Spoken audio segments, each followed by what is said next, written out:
Hello, welcome to episode 28 of the G52 podcast. I'm your beautiful host, Mr. Strump. Beautiful. Rumours of my impeachment have been wildly exaggerated. I'm back. You can't get rid of me. This is the best podcast ever. It gets 10 million downloads. I know them all. I've met every one of them.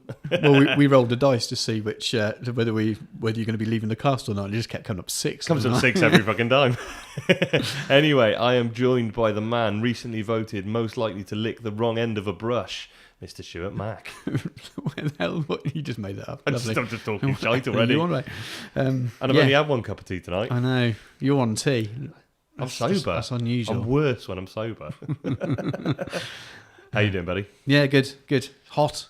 Sweaty. It's hot. You have got a beautiful vest on. We're doing it Australian style today. Yeah, you got your thongs on. Thongs. There's been a bit of debate. Killer's discovered thongs since he's been to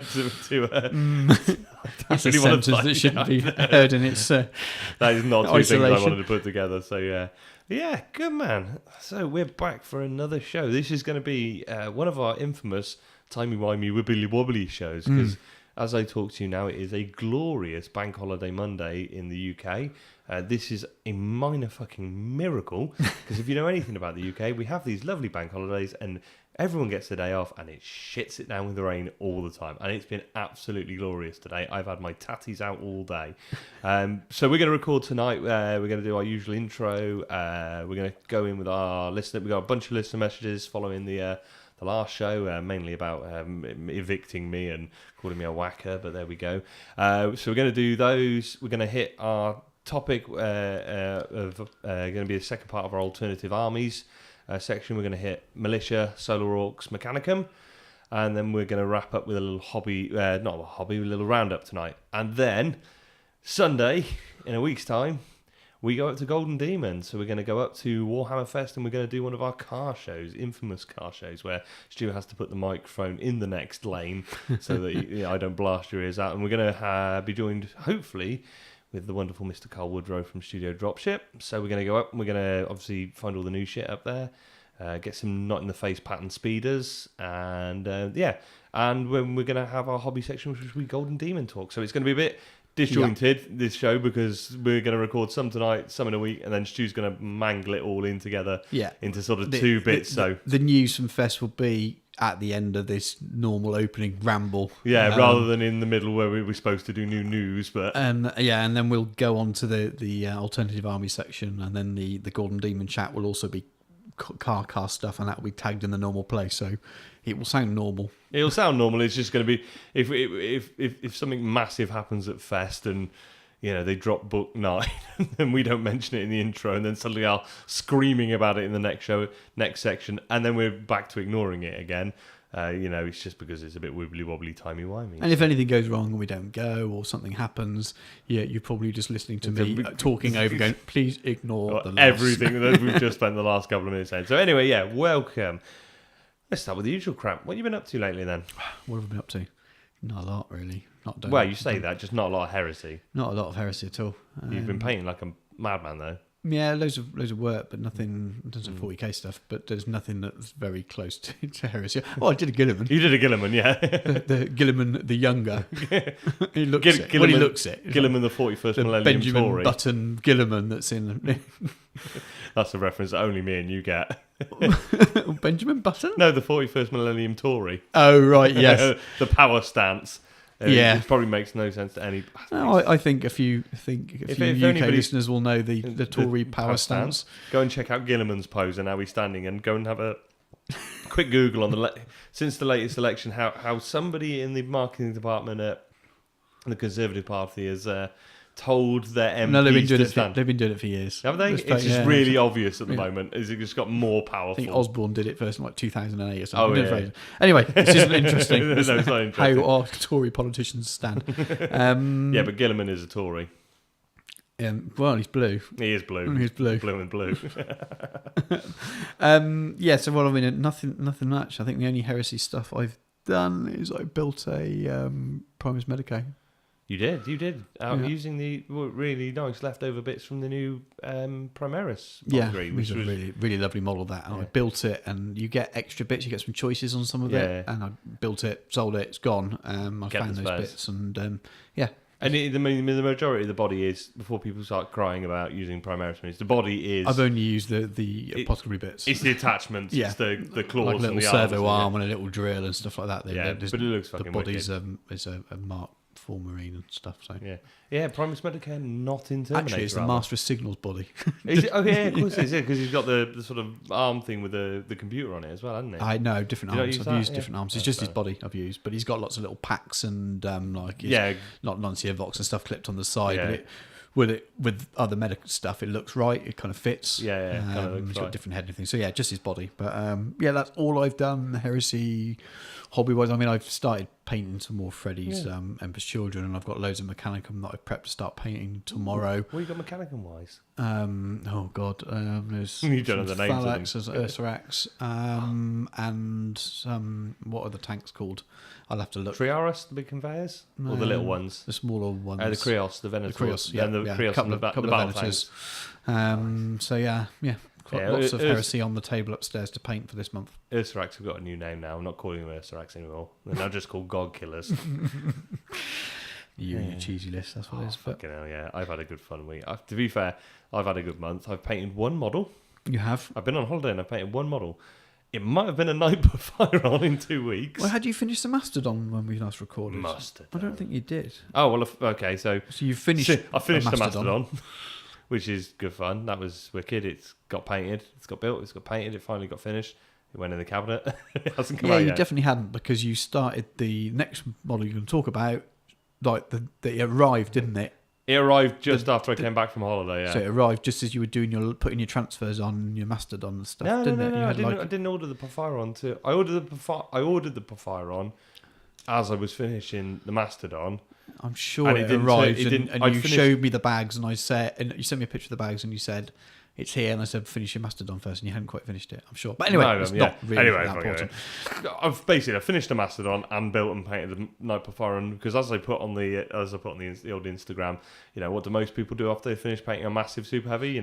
Relax. No, I'll fucking build and paint another massive super heavy in 2 weeks. So it was about, I reckon, less than 12 hours build and paint.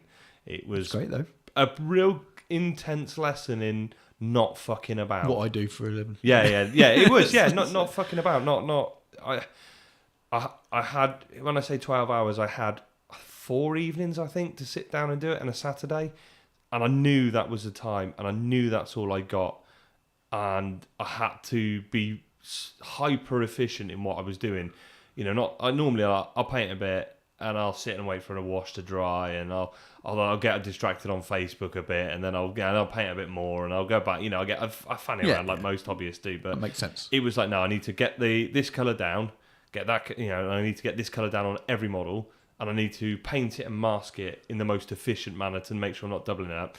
Then you go and stick the fucking decals on the wrong way round, then you have to repaint an entire panel to fix that fuck up. But it was.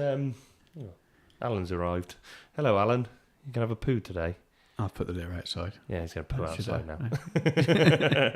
But so it was a real lesson in efficiency, and got that done, knocked that out, because I wanted to take it to Ghoul Stars with me this weekend. So I committed a lot of war crimes this weekend. So I went up to Ghoul Stars. I took my Mechanicum. I took a fairly similar list to what I took to Company of Legends, but I dropped the Atropos for the Porphyron, which meant I needed to squeeze a few points, so I cut some Vorax. So I cut my Vorax down from 6 to 4. Yeah.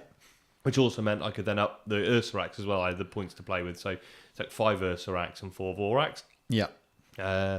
Swapped the hoplites around. So Company of Legends, my hoplites were on foot, and my Peltas were in the Triaros. Right. So I swapped them round, so the Triaros had the hoplites in, which was much, much better, because the hoplites then could get near, because they've only got a short range. Yeah. They could get close, whereas I could bunker the Peltas into some cover, and they've got 30-inch range on some of their shots, so they could hit things a lot quicker, rather than sort of the hoplites waiting around to something to get near them and then getting shot and dying. That was quite fun. So yeah, I went up there for their 5 games. Went up to Warhammer World Friday night. I went and stayed with my favourite heresy pervert for the weekend as well. I went and stayed with Tom. What was the wallpaper this time? It was all... wow, this is the problem. He's given his girlfriend keys now, so it's all got a bit grown up at home now. I had a proper bed. I did have to barricade the door sometimes, though. I heard him stomping around at 5 in the morning. It got me a bit concerned. But so yeah, there was no Carl's wallpaper then? No Carl's, no dodgy Carl's, much to my disappointment. He even had a soil stack from his toilet that worked this time. It didn't leak everywhere when you had a piss. So it was almost civilised. So yeah, I met up with Tom. We went up to Warhammer World Friday night. We got a game in his new Raven Guard, running Korax for the first time. Fuck loads of Assault Marines, and yeah, his dice fucked him, and I fucked him. Your list. I put my Perfiron on him. Problem is, as we discovered as we were chatting later, he had the option to basically deploy everything out. Yeah, and weather a turn or two of shooting to get up there where I can, because my army basically sits back and shoots. Yeah, and then when you get too close, I've got combat units that come out of the line then to deal with the threats coming at me. I don't want to be running across the board. I sit in my sort of cover of being able to shoot at stuff, and the Ursuraks say push out and kill something that gets too close and then come back. Right. So Tom had the option of either sort of weathering that fire, and I mean the Perfiron is such a dick. four twin linked, large blast, strength 10, AP2. It's BS5 twin linked. It's like the Dorado. You're hitting. Yeah. I hit every shot. I didn't scatter and miss with one shot, because you scatter and miss, twin linked. Oh, there's the hit I needed. Fucking there it is. And because it's 2 guns, it's 2 twin linked magma lasers. You can split them. Yeah. And it's because it's super heavy. You shoot it both. So if you need to, 2 plates there, 2 plates there. Yeah, and then it's got the autocannon. You're just deleting whole units, aren't you? Well, not just units, but just armies. It was just a beast. So yeah, also the option of putting everything in outflank. I did what I've been did quite a few times this weekend. Strategic Warlord traits. Roll number 5. You -1 to your reserve rolls. So all his stuff's off, coming back in on a 4 now. So what happened? And it's what happened. A couple of people did this, and it really suffered against you. They brought their stuff in from reserves, and it came in piecemeal. Right. So what I was doing was turn 1, right, kill what's on the table, pretty much. Yeah. Turn 2, you got some new stuff in, right, bang bang. There's not enough to distract, bang bang. And then the next turn, there's another bit coming in, bang bang. It's like low-level Tetris when it's not going too fast. Yeah. You've got plenty of time to deal with it. Yeah, I had time enough to deal with it. Whereas, I think, like me and Tom were saying, if I'd had all the Assault Marines on the table, yes, the Perfiron's killing stuff. Yeah. But it can't kill enough. It can't kill stuff fast enough, and it makes me have to think about what I'm going to shoot. I mean, he started on the table with his 3 Castellax with Darkfires. Yeah. Well, they're taking Perfiron round 1 then. And 7 wounds on the Castellax. Does this Perfiron need a cowboy hat and some spurs? Fuck me, yeah, he's such a badass. I love it. I think the discussions over the weekend is a general agreement is it probably could do with being 50 plus points more. I would never take a Warhound over it. Yeah, because I've got the missiles on the roof and the autocannon titties, and it's 495 points. It's less than 500 points. Well, if you'd never take a Warhound over it, then it should be probably a lot more than 50 points more. Yeah, it's the thing with the Warhound is you get the void shields and the extra hull points. I'm straight up, and I've got a 4-up save. I mean, I've played Knights for a couple of years as well, so I'm quite good with what I do with them. When I'm setting it up, I was always making sure I've got. But it's destructive output. Yeah, I've got cover one side. So I'm playing smartly with it as well. But yeah, it pumps out a lot of fire. It's not unkillable. It went down in 3 out of the 5 games. Yeah. But usually by the time it's gone down, it's done its work. Yeah. It's done its work. So yeah, I put my... Well, if you're hitting every time and you're putting out 4 pipe yeah, and you're instant going to be deleting stuff. So even just 2 turns of shooting, you're going to... I've done it. When I played Andy, I took out 9 Just Aaron and Horace with it. Yeah. It's 1,000 points. Yeah. It's done its job. Game over, isn't it, really? Yeah, so it was pretty new. So yeah, so we had a good game Friday night. I put my foot in Tom and more him like a sock puppet for all the times he's done it, and kind of set the tale for the weekend, really.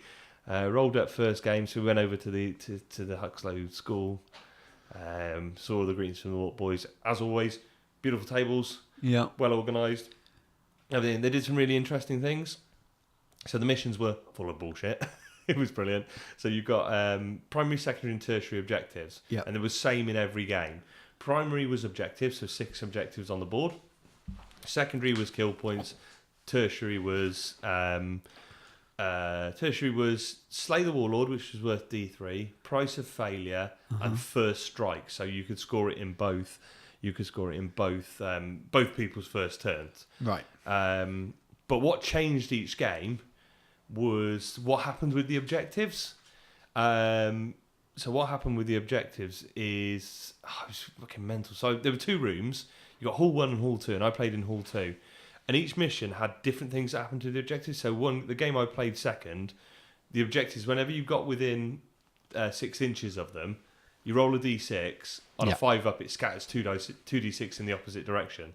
So you run a unit at it, they get to it, you roll a 5, and it fucks off 2d6 on the board. So the objectives were just... But the way, because I was playing Will with the World Eaters, and it was really close, all the objectives were really close to being... And they just spent the entire game... We were scattering them like 3 or 4 times a turn. Stuff was just pinging the objectives everywhere, so it's fucking carnage. And then we hit round 3, and the Wraith construct started to appear. So in the narrative of the event, it was basically playing on an Eldar Tomb World. And you got to an objective, and you got there, and you rolled a dice, and on like a 3 up or so, or a 4 up, 3 Wraith constructs turn up, and they varied in size from like a Wraith Lord to a couple of Wraith Guard. Awesome. And they just started charging around at the nearest thing, shooting and stabbing things and fucking things up. And it was just like, the fuck, there's Eldar running around the table, and it's, oh shit, I'm trying to play the game. Because they were doing like, I think their shooting attack was something like Strength 6 AP2. Whoa. So it was killing stuff, you know. It wasn't ruining units, but like, it would kill off a model, put wounds on stuff. And it was like, fucking hell, you know, suddenly it's like, oh shit, you got to kill him. So yeah, there was lots of stuff like that. One of the missions, if you got to an objective, you rolled on something on like a 2. If you rolled a 1, your opponent scored. If you rolled a 1 or a 2, your opponent scored, not you. And then another one, if you roll in turn 3, you got to it. You rolled a d6 at the start of turn 3, and there were 6 numbered objectives. Whatever number you rolled became 2 objectives, so another one split off from it. Right, but then in turn 5, you rolled the dice again, and that objective disappeared. So it was just, it's typical Superstar Marlowe madness, just utterly mad stuff happening, and it was really, really good fun. It kept all the games. The other thing he did, which really caused so much panic in the first round, that it was all custom deployment maps. But I think is the one with the table quarters and the 12-inch bubble in the middle. I think that's standard, is it? I think that's Search and Destroy. Yes, I think so. Apart from that, all the other ones were either Dawn of War or Hammer and Anvil. No man's land, so you were touching at the start, or they got ones where they were it was Hammer and Anvil size, but you'd have 2 points of triangles touching in the middle, and then a sort of an X with 2 triangles of sort of no man's land, but you could be in the middle. So of course the Space Wolves player lined up against the World Eaters player, and they started an inch apart from each other. Everybody meant comments. There were so many comments of, shit, we're only in turn 3 and our armies are fucked because you were just in each other turn 1. That's one way of keeping the round time down, isn't it? Well, it was, but it also, so you turn up with a strategy in mind. You got a 24-inch gap. I've got a 24-inch gap. I know what I'm doing. Oh shit, there's no gap. So like I played Will's World Eaters. Angron's in a Spartan on the centre line at the start of the game. Oh fuck. I mean, my army sits back, so I just deployed on the back line, because the thing is for my army is it's a case of I've got to kill you before you touch me, because once you hit combat with Marines, I start to go down. I've got a couple of combat units, but the hoplites and the Peltas and stuff, they're going to start falling. Yeah, the Thralls will hold their own. I understand from playing Solar. Yeah, as soon as you get something in your lines, it's bad news from there on. It doesn't need to be much; it just needs to be in your lines. So I'm sitting back. But that was good. So first game, I played Dyson. I played Mr. Dyson from the Legion of Peterborough, and his lovely Blood Angels, and that was fun. That was a good Carnage game. What was he running? Day of Revelations, a couple of big assault squads. Yeah. Pair of Leviathans in pods, a Damocles, a Vet squad, couple of speeders, and a Telemon. Telemon Dreadnought converted to be a Dorado. It's got the last cannon arms on it. So it was really good fun. It was pretty... I could kill a lot of stuff, but he'd hidden stuff well. The knight sat there and did what it could do. Oh, he had a Dreadclaw full of Terminators with Chain Fist. Didn't come in until turn 4. So by the time they got to the knight in turn 5, they killed it. No, it came in turn 3 because he hit it turn 4. because he failed to kill it turn 4, which was pure luck. He only had 2 chain fists in the unit, so he did like 6 hull points in the first round. I did my stomps, didn't kill him because it's the knight kicks at initiative 4. It's strength 10, but it's AP nothing because it's not got a combat weapon. So while it would be devastating if you failed to save, he's 2 up saves. It's fine. So he double chain fisted me in 2 turns and took the thing down. But yeah, we had a really good fun game. We smashed the hell out of each other. The thralls went charging into an assault squad and just held them up. And then, yeah, the Ursarax ran up to kill off his other assault squad, which had his chaplain in. Uh-huh. And I was like, right, I can go in. The Leviathan's there. The Ursarax basically die to dreadnoughts. Strength 10, AP 2, doubles them out. You lose the 4 wounds. Yeah, they stick in because they got 3 wounds and they got to feel no pain. Being tough 5, they're generally always getting. You can't instant death them, but a Leviathan, any dreadnought is strength 10, with a combat with strength 10 AP 2. Yeah. So it doubles them out. There's no feel no pain. There's no armor save. So a wound kills a unit. Kills a model straight out. So it's like I got to go in and kill the assault squad because I can't leave them. I need to consolidate 6 inches away from that dreadnought. Chugga chugga, smash the assault squad. Chugga chugga, 2 inch consolidate. Oh, fuck, they're dead. But I'd taken out an entire assault squad and taken out the chaplain. It's like, okay, I'll probably lose them. And it distracted the Leviathan going backwards rather than coming to my lines for a turn. So that was good fun. I squeaked a win on that one. So I won quite a few. Won that one. That was good fun. Mr. Dyson's always good fun. It was close. It was turn 5 or 6. It was my way, but it wasn't. It wasn't decided till I think I mobilised the Leviathan. I managed to get one more round of shooting off with the Porphyron before the Terminators hit it to kill the other Leviathan. Then there were 2 Terminators near me, but it was the end of the game, and it was kind of like I'm okay now. But that was good fun. It was excellent. It was loads of bullshit. Who did I run into? Turned it. Oh fucking hell! I play Will Henry from London. Oh fucking hell! He's a bastard. he's got some. Every event I've been to, he's had a brand new bloody army. So I meant to jib with him, and he got a bloody lovely Salamander's army. Then where did I see him? Up at Company of Legends with a beautiful White Scars army, Liam Hearn's first White Scars army. Right, yeah. And then he turns up at fucking Ghoul Stars with Toby First's Old World Eaters army. I was like, right. You got more money than sense, boy. He's obviously too flash, earning too much living in London town. But yeah, so we had the triangle point deployment. He's going first. Angron in a Spartan with loads of Inducti. Another Spartan full of Inducti. A cribbed. He had a tactical squad in the other Spartan. He had a Land Raider with Butchers in, and then he got Charybdis with Inducti in. Right. So it's like, fucking hell, armor 14, and he gets to line up on the middle line. Okay, deploy on the back line, set up. I rolled my Warlord trait. D3 units can Warlord and 3 non-vehicle units can infiltrate. So I'm like, my Magos, I'm like, you're not going to take him on in a fight. Well, he's all the way down the middle of the board. I've got the Magos Ordinator with a 3-shot barrage. Yeah. Well, I'll tuck her at the back because it's unlimited range. She can scoot out, drop the barrage, and scoot back. Yeah. And she's all the way at the other end of the board. Best thing to do with World Eaters players, give them 2 really juicy targets as far apart as you can because they don't know where to go then. They just stand there and go, I want to hit something, but what do I want to hit? So I sort of split my Warlord at the far end to say, right, okay, you got it. And so we're ready, we're geared up, thinking this is going to be pretty tough. I get to seize the initiative. Big black Geno Housebrick, 6. Oh, I should follow that up with, I gave Dyson his dice in the first game and said, roll that and you'll seize, and he rolled and fucking seized on me with it. So I got my black dice, I seized on him, and you could see Will's face just go, oh, fuck. Because that Porphyron is unloading into those Spartans. So, yeah, basically the first turn was fire the fuck into the Spartans. I did 8 hull points. What are they, 5 each? Yep. So I did 8 hull points to 2 Spartans in one turn.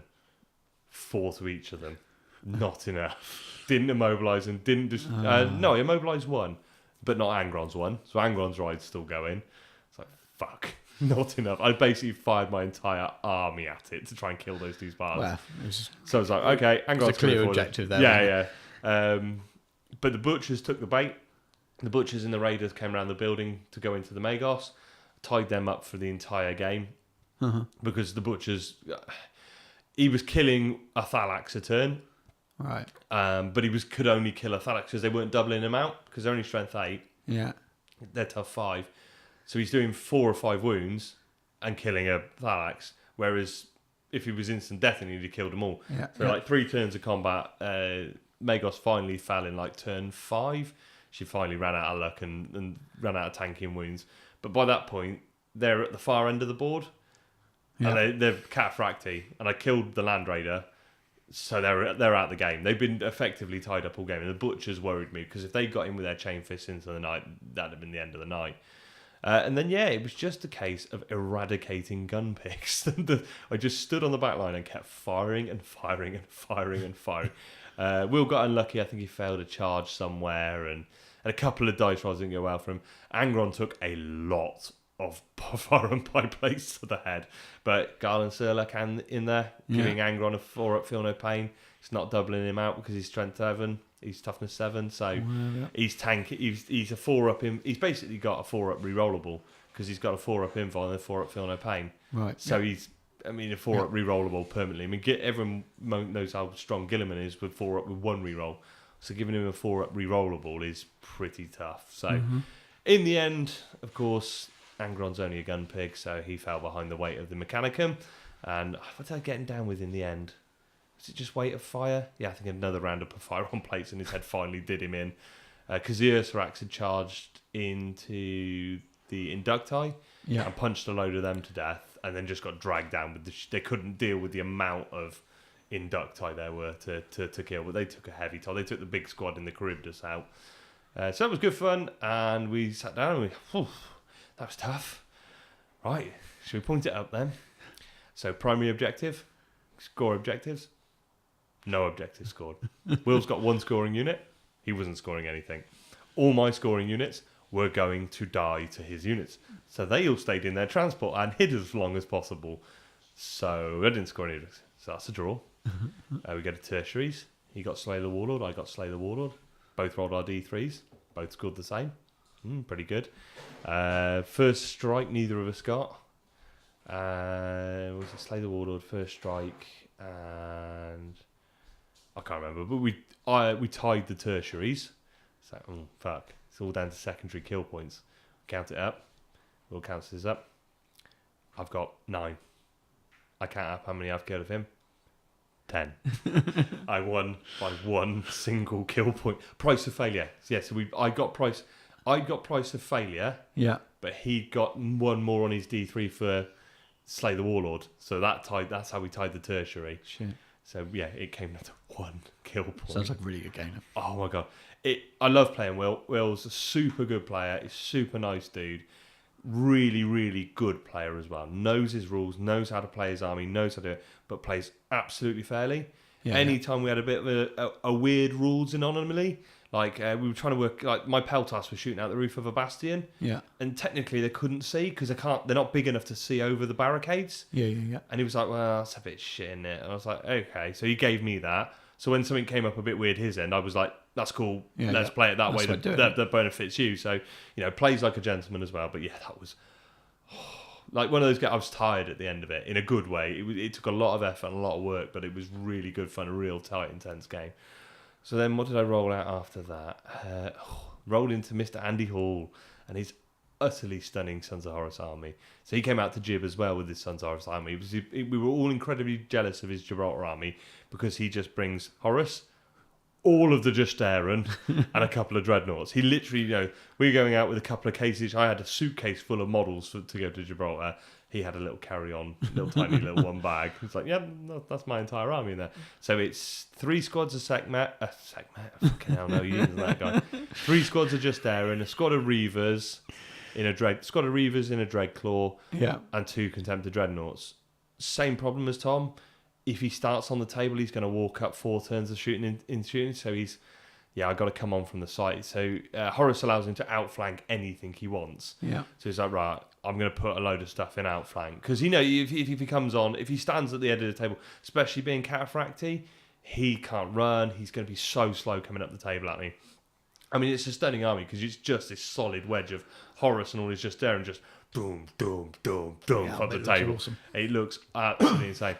it all started going wrong for Andy when he dropped the Dreadclaw in, scooted it back. The Perfiron shot its interceptor missiles, hit once, penned it. He failed the jink. I blew it up. Oh, that's the Reavers out in the open then. Ah, shit. So, because that's done in the movement phase, the Perfiron then shoots and it can unload its magma lasers into the Reavers that are now out. So he started on the table with a squad of just Aaron and one Dreadnought. So, like, and they were absolutely hidden. The way the terrain was, we had like big lava blobs, so he could literally tuck them in. I was like, I can't see them.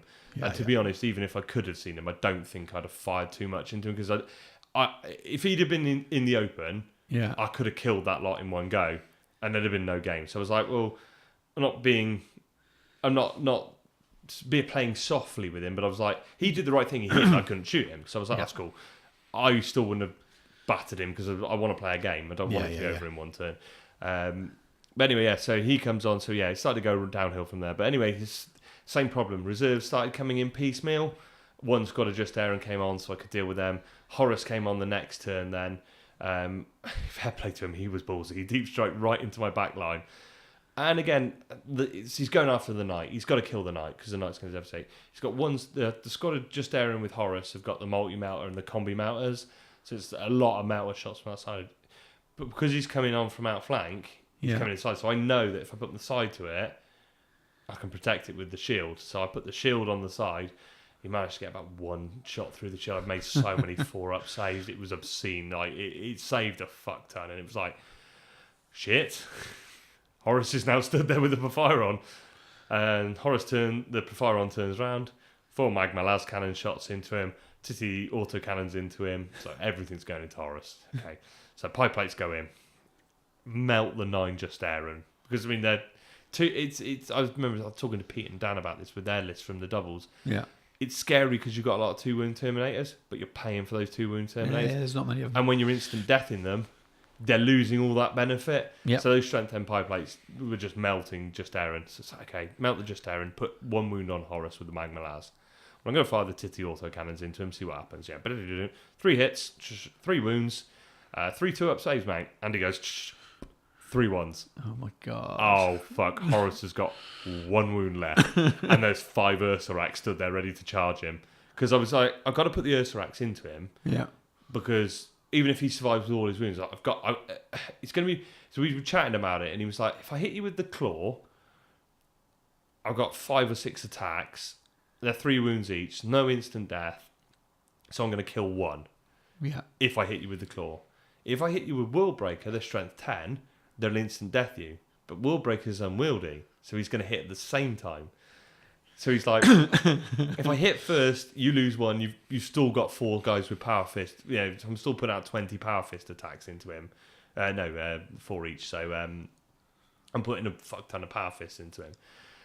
He's like, if I got World Breaker, I've got a chance because he's got a 3-up invul. Yeah.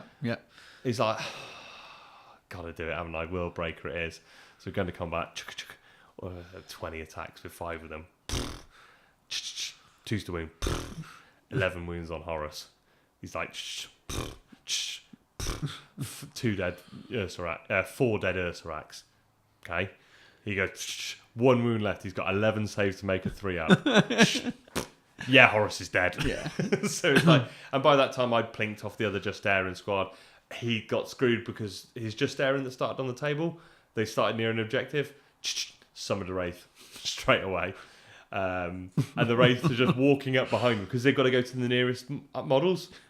And they're shooting strength 6 AP2s in the back of the Just Aaron. So like every round they're taking a wound off of Just Aaron. So it's like 1 wound off, dead Just Aaron, 1 wound off. Because you can't get away from them fast enough because they're moving. You roll 2d6 and pick the highest for their movement. So they were moving quick. They're moving almost as fast as the Just Aaron are. And he's like, fucking just getting plinked. And of course, I killed the 2 2 Just Aaron squads either side then. Yeah. So the Perfiron is then like, and they come around the corner by the time in the open to try and get up. It's like, yeah, goodbye. And yeah, he got 2 Just Aaron left and a Dread, and was like, I'm going to charge the fucking Wraith just to try and kill them. They've annoyed me now. And we got to the point where it was like, you got the 2 Just Aarons and a Dread, and he was like, I'd put the thralls into the Dread as well, 20 thralls into the Dread. that you got left, and he was like, well, I'm going to kill 4 a turn, but I'm never going to, they're fearless rules, I'm never going to get through them. This is turn 5. He's like, I'm not going to get through them in enough time to do anything else. And they're just there in combat with the race. He's like, yeah, they'll do, dude.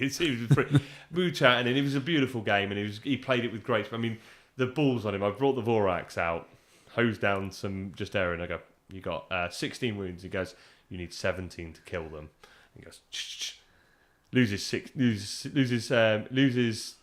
He does his 16 wounds. One guy left. He went, told you needed 17. I love the balls on the man. I love him to pieces. The utter confidence he played with. He was like, it's Orc mentality. If you believe it's going to happen, it's going to happen. So, yeah, it was always going to be a tough lift game for him again. His options were stuffed from day one, you know.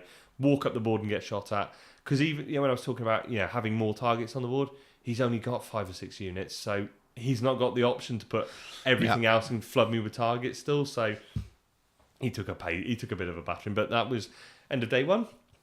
2 Primarchs dead. It was a good start. It was a good start.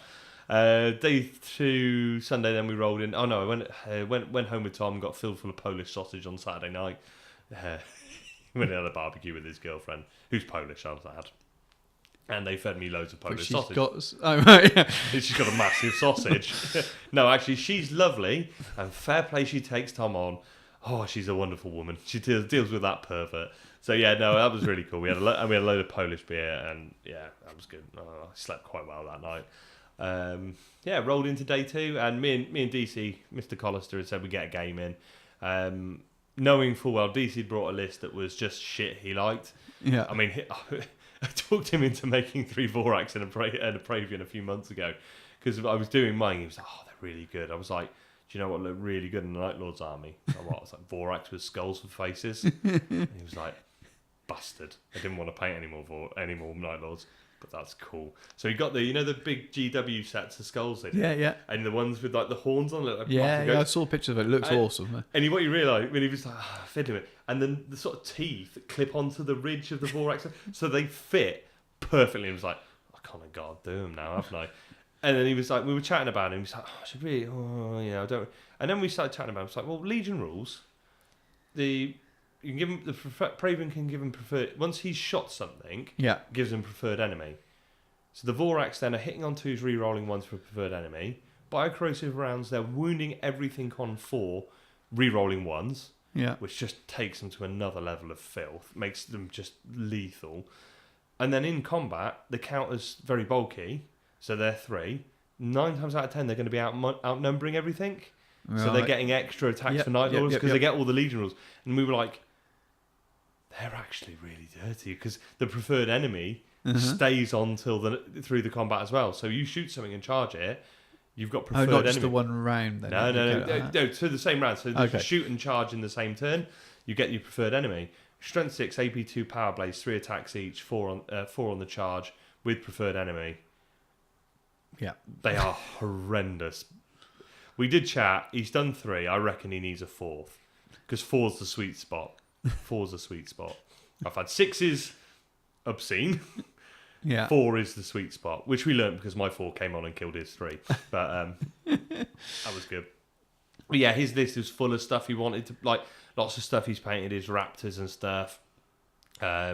His Terminator command squad that he doesn't really play because maybe they're not, quote unquote, good.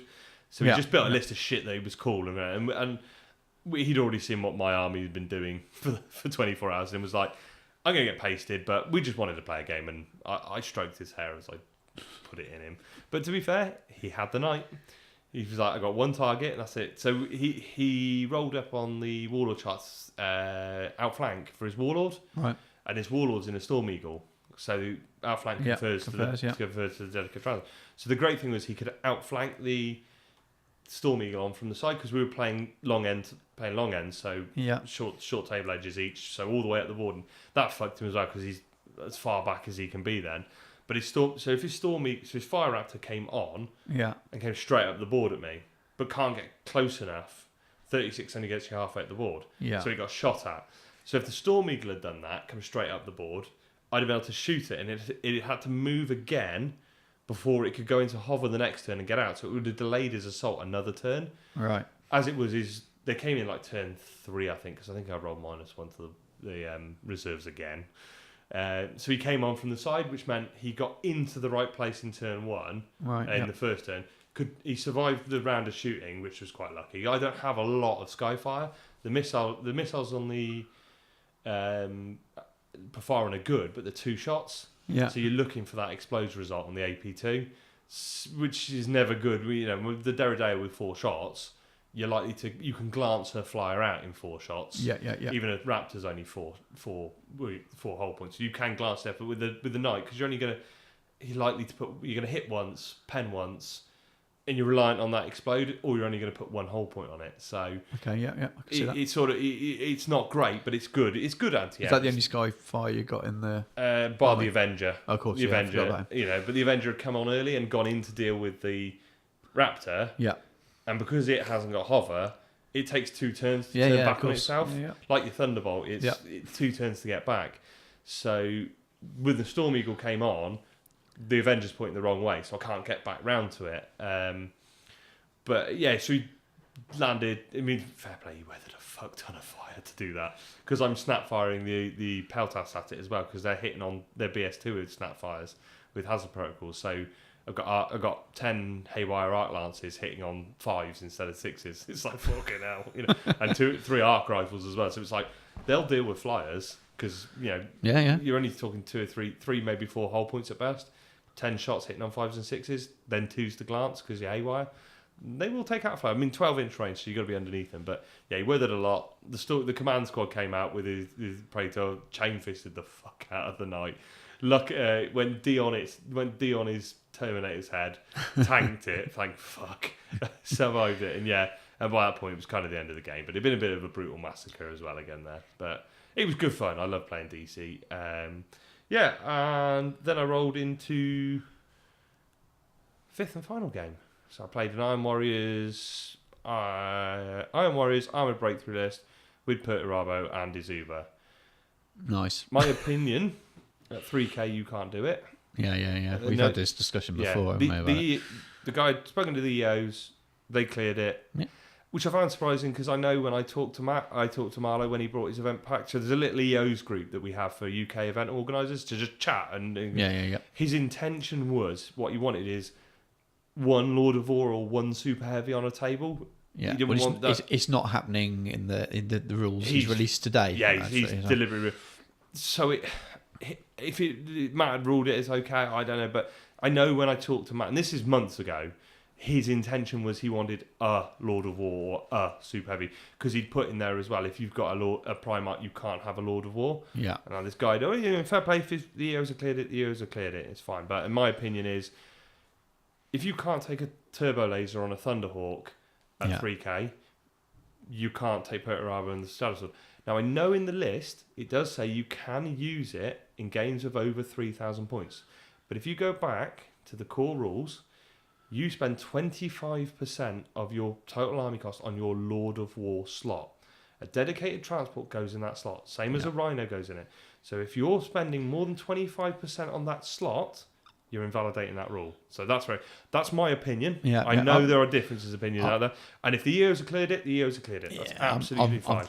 I understand where you're coming from that. The reason I think that restriction about being 3k is it's to stop you taking a Leviathan Force Org, which overrides the 25% rule, taking Perturabo and the Shadow Sword as 1 Lord of War slot and 2 in another one. I think that's what... Same as the Atos Dios for Dawn. I think that's what the intention is there. Now, rules as intending is really hard to discuss because you don't know what the writers were thinking. But anyway, that's fine.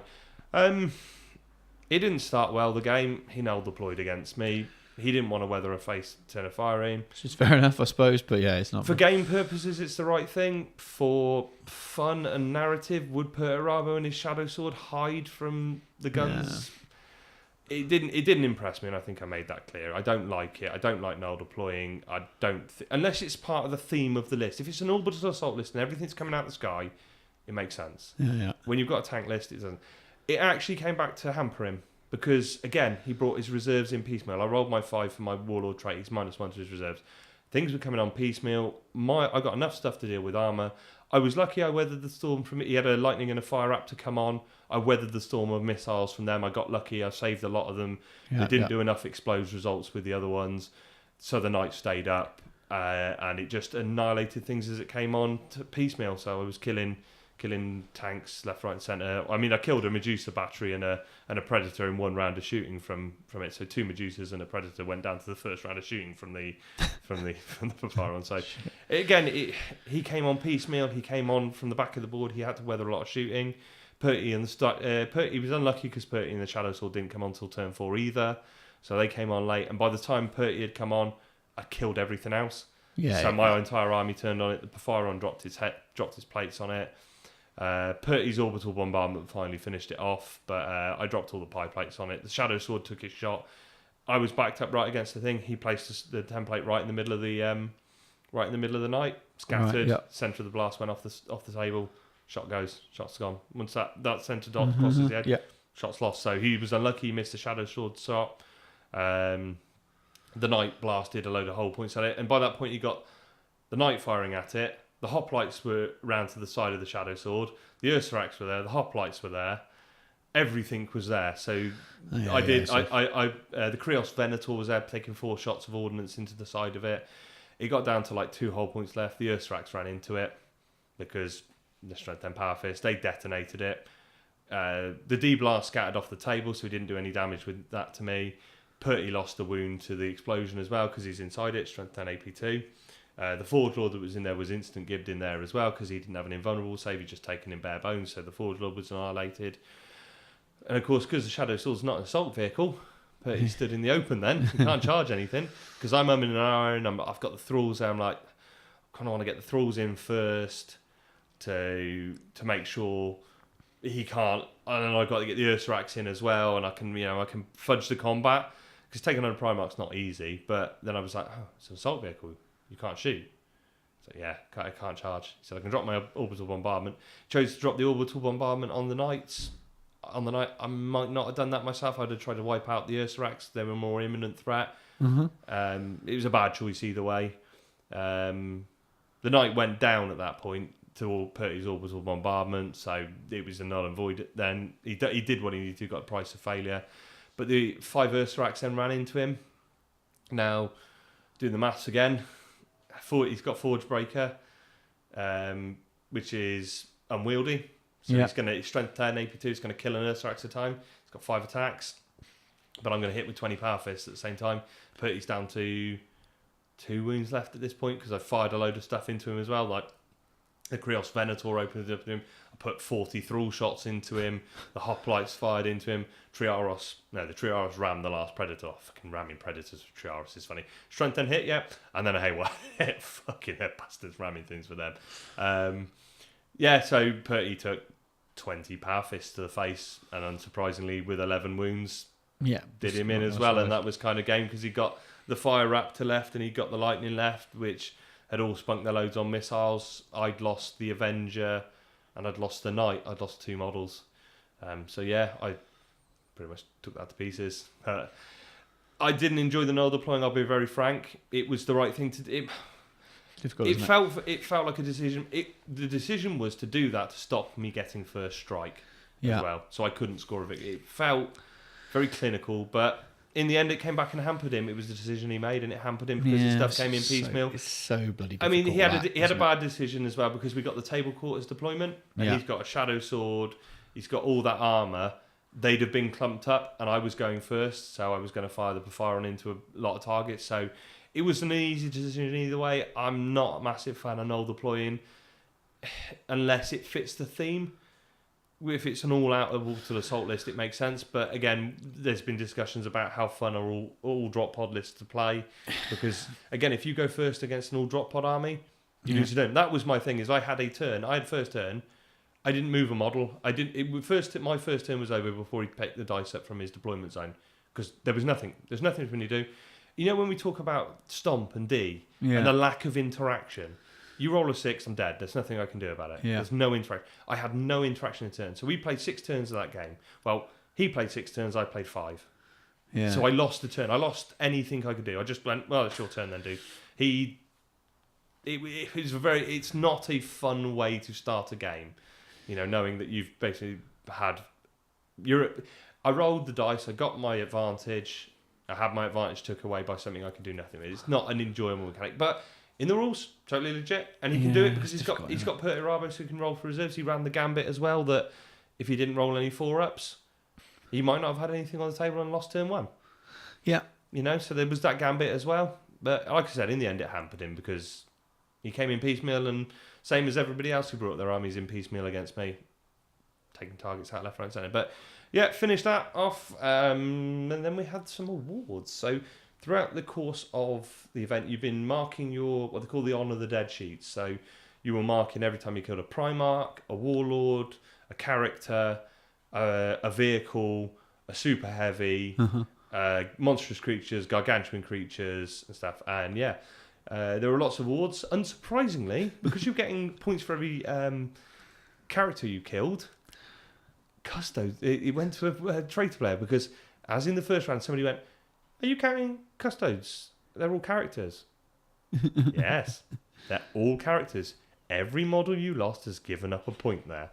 It's like, oh, well, there you go. That's what you get for bringing Custodes. Actually, the funniest thing with characters, though, is during... Rob Medwell was there with his beautiful Blood Angels and Sisters and his Telemon Dreadnought. I didn't know the Telemon Dreadnought's a character. It's a character.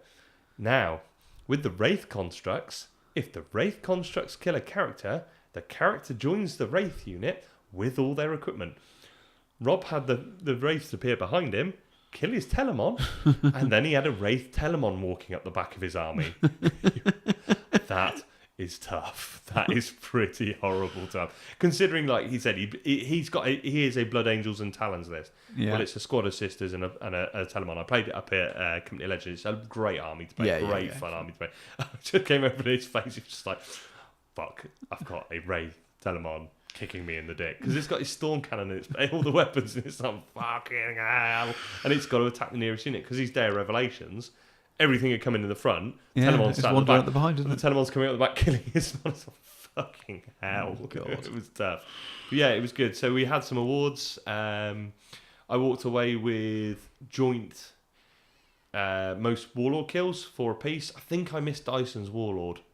I think if I could have got Dyson's Warlord, I'd have had the 5. I'd had 5 out of 5, but I was quite happy to share that one. That was quite cool. We got, both me and the chap who got the other one, got 4 Warlords each, which was good. And unsurprisingly, I walked away with the most Primarch kills for squishing 3 Primarch. There were a lot of people with 2 Primarch kills. I hit 3. Again, a little bit of luck of the draw. I hit 3 Primarchs. There was actually, we were chatting, there weren't very many Loyalist Primarchs there. I think Gilliman was there. I think Vulcan was there. I don't think there were many, but on the traitor side there were 2 Horaces. There was you're short on. There's an imbalance in terms of models that have been out for what's out now and what's been out for a while as well. So Dawn's still relatively new. There was no Fist there, was there? There wasn't a single Fist there or a single militia player. It's quite interesting, but yeah, it was good. So Strump's Martian Master Race went and ate shit with fucking getting dicks in. It's a very hard. It's not a cheesy army. There's no duplication of any model. There's no model. The only thing I've got more than one of are the Triaros. Yeah. The problem is it's very well rounded. It can deal with most things. I can't with the Porphyron. I think when I came back from Company Legends, I said I think the thing that worried me was Primarchs.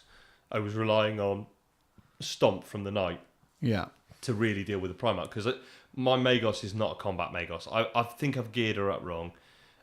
She's going to become my Malagra Magos. Yeah. When we cover alternative armies in a bit, we'll go through, which are like the Tech Assassins. Yeah. And they get boost to combat because she's only putting out 3 attacks normally. She's better at shooting. Yeah. So my Magos is going to get an upgrade. She's going to get reborn into a new war construct with some shooting weapons on her. And the Thalax Bodyguard will go from the Ferox one, the Rage and Rending ones. They'll go to the shoot one. That makes sense. So I'm just thinking your list with, if you play 2-5 or 2 or something, you remove that Porphyron from the list. It's still not a bad list. And it's not bad, but you like you said, you're missing that. But I've got the Ursarax. The Ursarax will do it. 5 Ursarax. I want to run 8 for the Ursarax. They're fucking amazing. They're fucking brilliant.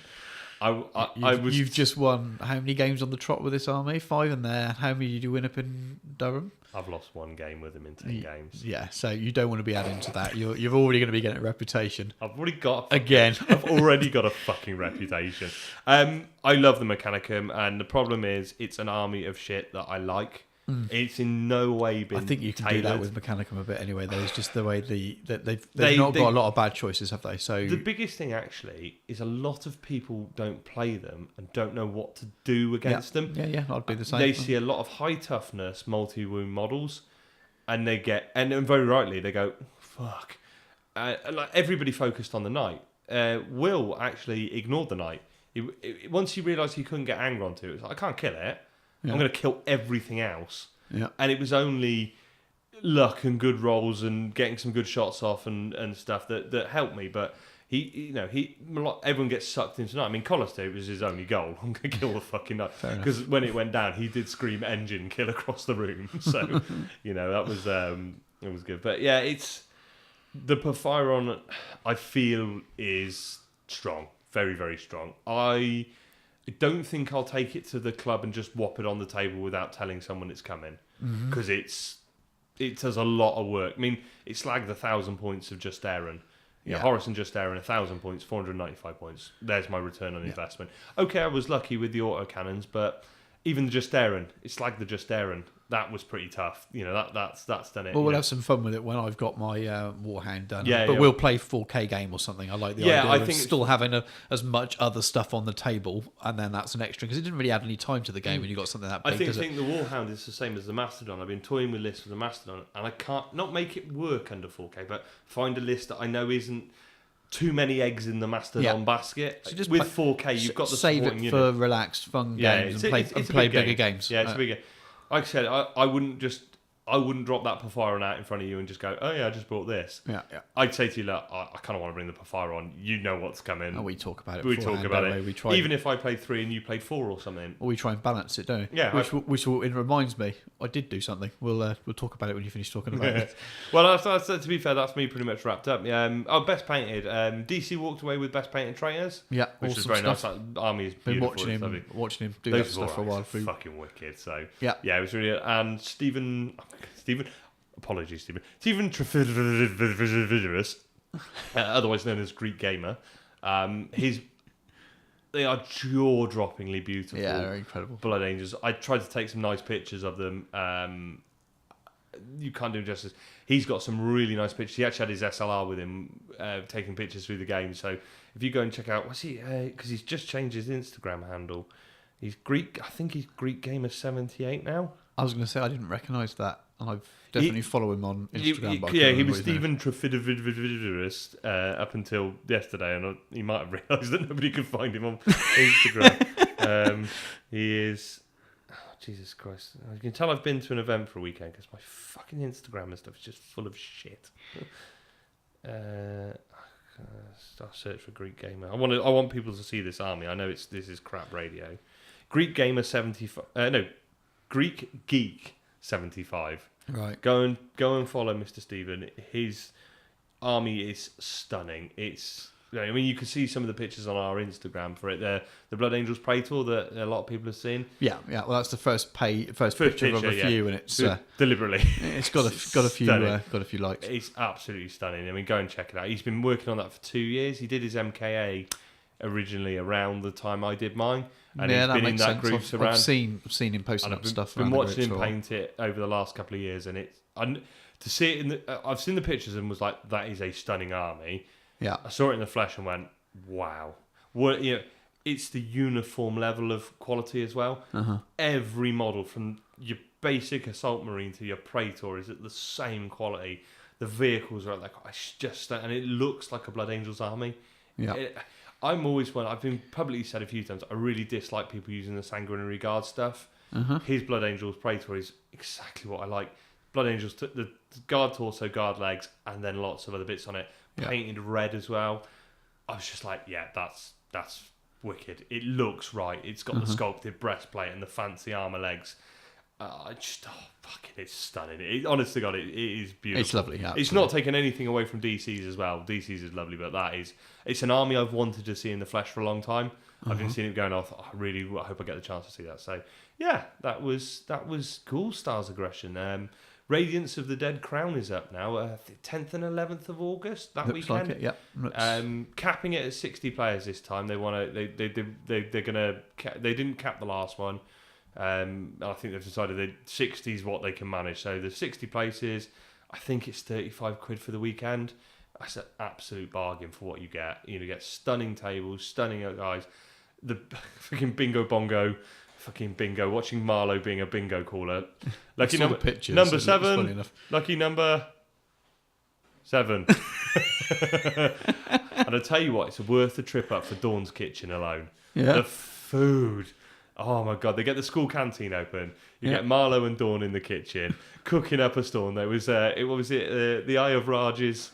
The Raj of Horace's curry house on Friday night, but homemade butter chicken. And I mean, we knocked off for food. We wanted to get off and get out, and we had nearly an hour's drive back to Rugby for Tom, so we didn't stay for it. But the food was wicked. They had their usual heresy pub quiz on the Saturday night as well, which was good. You get so much out. The guys do such a good job of the event. It's so well done. The games are good. I think the only things I fed back to Matt, I said, because the prizes were awarded on the kills, the primary and secondary and tertiary objectives, winning the game, but nothing overall. Right. They weren't counting like round wins, or you won your prizes off what you killed. Right. So they kind of felt like, I realised after like game 2, I was like, well, there's no point actually trying to score objectives. If I kill more, I'll win the tertiary, I'll win the secondary. And I should generally have won the tertiary as well, because I get Price of Failure and Slay the Warlord if I've killed everything. Yeah. I've probably won the game on that. So the scoring objectives became... And for my army, that was massive, because it meant I could sit back. I could sit back, and I didn't need to push up for objectives and score stuff. So it kind of... I just had... And the other thing is, we didn't really know how the sides would... That might have hurt more balanced lists, actually, in terms of gameplay balance. Yeah, so I don't mean balance in things terms that had of build. stuff to score and stuff to shoot... Not, he needed... So if somebody needed to score, because that's what their army did, and I can just sit back, I'm just going to pummel you, it sort of favours me a bit. So, or ultra-aggressive lists that gives them... Yeah, but it didn't spoil the weekend at all. It totally didn't spoil the weekend at all, because what they did is they added up the kills on the Honour of the Dead. So I think a Primarch was worth 5, a Warlord was worth 2, and everything else added 1. Yeah. So it was the sides that scored the most kills. 1, so I think the War Master, obviously bloody Marlowe's War Masters, surprisingly somehow they won, even though the Mechanicum were there taking names for the loyalist sides. But yeah, it was great. It was really, really good fun. It was a brilliant weekend. The 2 bits of feedback I gave out, and I said to him as well, I said, didn't spoil my weekend. I said, just that tweak for a little bit further, the next step on, and he's definitely taken it, he said, yeah, got it all on board. And they'll think about it and stuff. And we've been chatting to him today about stuff, mainly about trying to bully him into buying a Marauder bomber and making it a Mechanicum. Because how cool would a massive Mechanicum Marauder bomber be? Very cool. Yeah, so that was really, really good. That was good fun. Yeah, I did do something, and I'd be in trouble if I didn't mention it. You were here for some of it, Tom. Oh, you played Jack? We did, yeah. Of course, Jack it's because we've already recorded. So, so Jack, Anvil's a Conor. Jack, everyone that listens to this will know who he is. Came and stayed and hung out and had a game. And then we went out for a few beers. We had quite a few beers. Jack had a few by the time I got here after work. Yeah, well, we had loads. We recorded an interview, which it's going to be in episode 30. This is 28. We're with that planned ahead. I think if we didn't talk about the game or what he did in that interview, we did a straight interview because I thought, well, we'll talk about it in this show. Completely forgot about it because we've already recorded. So but I wrote you a strumtastic mission, didn't I, for your ZM game? Yeah, so we had a bit of a problem. We wanted to play a game. I had just had my solar. Jack's still building his first army and he has no tanks painted yet. So he could only play Centurion or ZM. I had the solar because the fists aren't finished. my army doesn't really play Centurion or ZM. You need the tanks to build the points. Because I've only got very, very poor inventory. So I was struggling with points and also with balance, really. Yeah. And then so the first we were going to do 1,000 points first. Yeah. And I realised that he was bringing two. He was bringing a Cortis and a Contemptor, and I had 20-man Las Section, 2 10-man Velataris, and some Ogrins. Yeah. Nothing could kill his dreadnoughts. So and I was like, okay, well I'll take an Aegeus line, at least so I can take the third gun. So I've got one weapon that can potentially hurt your front armor. So if anyone looked at the pictures and wonder why there were fortifications inside of an Aegeus, inside of a ZM, that's why I think you might be able to with Solar anyway, because they don't go under the fortifications force. It's a unit. It's actually a unit, isn't it? So I think technically you could take it anyway. Not to be fair, I was tripping over it mostly. But and then I remembered I had my engine sears and my Castellax, so we went for 1,500 points, and I had a couple of things. Your dark fire lances. Yeah. I mean, it meant that he had Grave Wardens and. Well, the Grave Wardens didn't last very well, did they? No, they didn't actually. But so we played a 1,500 point game of ZM with a mission written by Mr. Strump here, and it was just designed to make the game last as long as possible, and there'd be a point to it, because the armies weren't very well matched for a standard game. We couldn't have just played a standard game because he would have just romped me in close combat. So we needed to kind of build up some kind of way of turning it into something that was interesting. Give you a way of scoring that didn't involve killing units, because you were never. Turns out I didn't need that anyway, because if we factored that out, so I was scoring a victory point for every turn that he wasn't within my sort of deployment area. This is a completely custom mission. So he needed to get one model in there. I think he missed a couple of turns where he could have, but decided not to do it. Well, he was worried about coming through into a deployment zone, because he would come into then the last section. Yeah, but he was trying to work out. Anything. Well, I think he was worried about volume, wasn't he? And then when he went through the door, he went, they're just going to die. Three up armor, because I can take large guns. Oh, it's 4 up armor, but it's the toughness 3. That's what killed. That's why humans die. But we to be fair, we started about 2:00 in the afternoon. We didn't finish the game till. Well, I got round about 5, and you were only in about turn 2, and Jack had half a crate of IPA. I bought a crate of 15. What was the total in the end by the time we?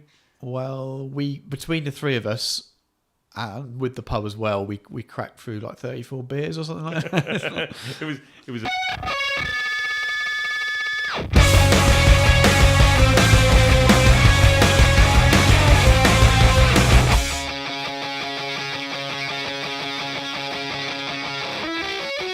Fairly good laid back. It was good enjoyment.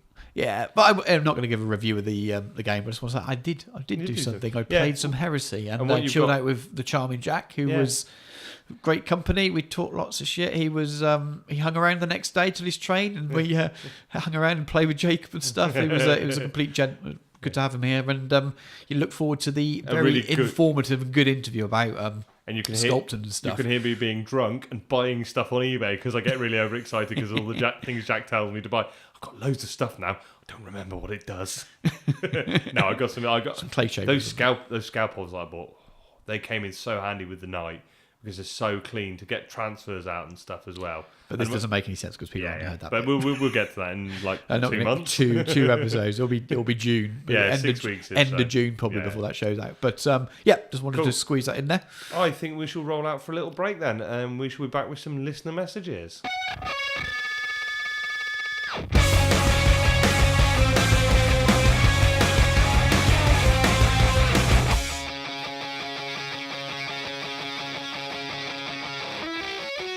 Welcome back then. So we're back from that first fucking ramble chat, and we're going to go into some listener messages. So I think hopefully the last show's sort of theme of alternate armies seems to have struck a chord with people and got going. So we've had quite a few sort of ideas for lists and people talking about themes and stuff. So we've got a couple of listener messages. So the first one comes from Andrew Gosling. Yada yada, bit of praise. Sorry, I just had this conversation with you. I hate reading out praise because it feels a bit self-serving. But thank you very much, Andrew, for the kind words. He's looking at the possibility to go to Warhammer camp and taking a plunge into heresy. There's a couple of questions he wanted to throw at us. So question 1, and I will be frankly honest, I haven't read them up to now. No, neither have I. So if I stumble over these questions, give me a second. So he said, I thought you thought that you couldn't have more than 25% of your army points as Lord of War. Reading the Age of Darkness army list, I think I might have understood. These choices, so he quotes from the rulebook, these choices must be brought from the army's main points total as normal and may not make up more than 25% of the army's total cost for each Lord of War choice, unless specifically specified by being otherwise in the mission plane. The 25% rule means the maximum value points of a single Lord of War choice in the Battles of the Age of Darkness for some common army sizes as follows, which then goes into 2,000 points is 500, 2,500 is something, and I can't remember the rest. So that's all. So it's based on this. If I was taking a War Machine detachment and listed 2,000 points, don't. Could I take 2 units of up to 500 points each? I guess that you could take 2 Cerberus or 2 Typhons or 2 Knights. No, don't do that. Frankly, don't do that. Don't take a War Machine detach. Don't take a Lord of War at 2,000 points. But that said, here is my understanding of the rules. The 25% refers to the Lord of War slot. So on your force organisation chart, it refers to 1 Lord of War. A War Machine detachment is your Lord of War choice. Mm-hmm. So the War Machine detachment cannot make up more than 25% of the points. The War Machine detachment is made up of 1 to 2 super heavies of whatever taken from the primary army list or the Panoply of War list, totaling no more than 7 whole points, 6, 7 whole points. Yeah. So everything in that slot, in that War Machine detachment, so let's try and work this as a tree. Lord of War slot, taken in that Lord of War slot is a War Machine detachment. That allows 1 to 2. If you take 2 Typhons at 400 points each, that Lord of War slot costs 800 points. Yeah. That Lord of War slot then exceeds the 500 point limit, the 25% of your army's total. So the War Machine detachment, it's like the suborbital strike wing as well. Your suborbital strike wing could not exceed 500 points because you are taking that Lord of War slot. That Lord of War. So this bit about where it says these choices must be brought from the enemy side and may make up no more than 25 for each Lord of War choice. The Lord of War choice is the War Machine detachment, and you add all the points up within that slot. Yeah, that's the way I would have. Yeah, and that is the way, as far as I'm understanding, you could. So in a 2,000 point list, you can take 1 Lord of War totaling up to 500 points. I've not heard anyone ask that before. No, it's a fair question. But reading it, you might actually think, yeah, actually, I can see why you've asked that. And it shows someone coming from outside where we just all accept that as we know normal. The system, yeah. But it's just one of those cases, follow it through. Lord of War slot, within the Lord of War slot, I'm taking a War Machine detachment. What is the price of my War Machine detachment? The good one for this is actually how Quartermaster deals with this. Uh-huh. So if you take a unit that's available in a War Machine detachment, in Quartermaster, you have to select your Lord of War, then select a War Machine detachment, put that into this, and then go into the War Machine detachment and add your Super Heavy into that. Yeah. Because you take a Typhon, it's a War Machine detachment. Yeah. So it's got to fit in that slot. Yeah. So it's the 25. It's the Atos, Dios, and Dawn, Lord Perturado, Lord of War. I'm applying the same logic makes sense to that. And again, I've made my point on that. Right, question 2. I'm starting on playing Heresy games. Want to build my force for my favourite legion, the Volca Fenrica. Yeah, a bit of Space Wolves. Bring some puppies out. They all fall before the Pyron. The problem is that the units I'm most drawn are predominantly the heavy and Lord of War units, which don't really fit with the Wolves Right of War. I hope you could suggest a list that lets me keep in more of the Heresy units, but we still feel like playing Wolves rather than Iron Warriors or Fist painted grey. I'd like to see if we can make a list without relying on Russ. Yeah, a fair comment. hopefully still dealing with the opposing primates, so Lords of War. I've already bought a bunch of kits because I like them. Best way to buy stuff. And we'll pick up a box of Calth and Prosperity. Yeah, good price to start for your troops. Like to make the army as much as possible from the list of models below. So what's he got? He's got 10 Mark IIs, 30 Mark IIIs, 30 Mark IVs, 5 Cataphracts, 5 Tartarus, up to 10 more Terminators for parts, mixing parts from 40k. So some Indomitors army. The Calth characters. Grigor that we use for bits, best thing for him. A few other bits for Priest of Fenris, Praetors. So he's got Leviathan with a Storm Cannon and a Claw, a couple of Contemptors, Dreadclaw, Venator, Raider, and a Knight Acheron. Bloody hell. Would like to include or swap the list. He wants an Arcus. Yeah, good choice. Yeah, so he'd like to put an Arcus in. So it's going to be really difficult to give you a tailored list because I haven't thought of one, but let's have some points. Without preparation. Grey Slayers, you need Grey Slayers. You've got loads of Grey Slayers there. Get your Grey Slayers, man. They're brilliant. I love Grey Slayers. They run, shoot, charge. The question of using heavies and Lords of War, which don't really fit with the rules right war. You can. A Spartan is a heavy weapon. A Knight is a Lord of War that is fast. What's you got the Acheron in there? Great Lord of War for walls. Fast-moving Sarastas Knight chassis. Who's having this conversation? Keith and Pete. I forgot their names. Keith is talking. There's the... my mind fails me. I think it's the 7th Great Company. Yeah.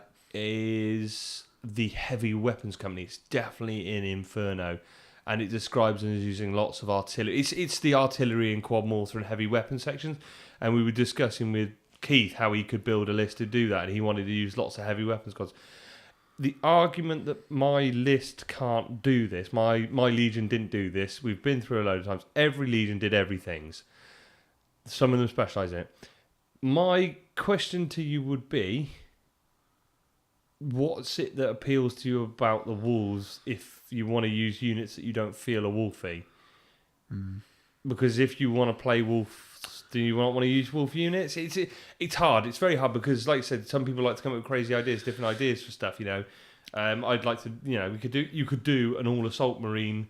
Yeah. Imperial Fist army. You could do an all assault marine. Maybe fire us some messages about the bits you really like, and we'll sort of hammer it out over some messages and stuff. But what you've got there is a brilliant core of.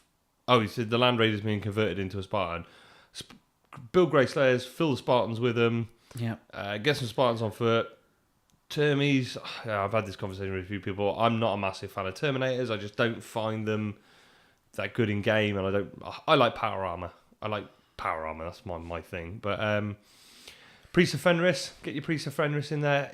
The problem is with Priest of Fenris is you lose Warrior's Metal. But if you're going to have Grey Slayers on foot out in the open, you want the Feel No Pain and the Fearless to keep them on the bloody field. Mm-hmm.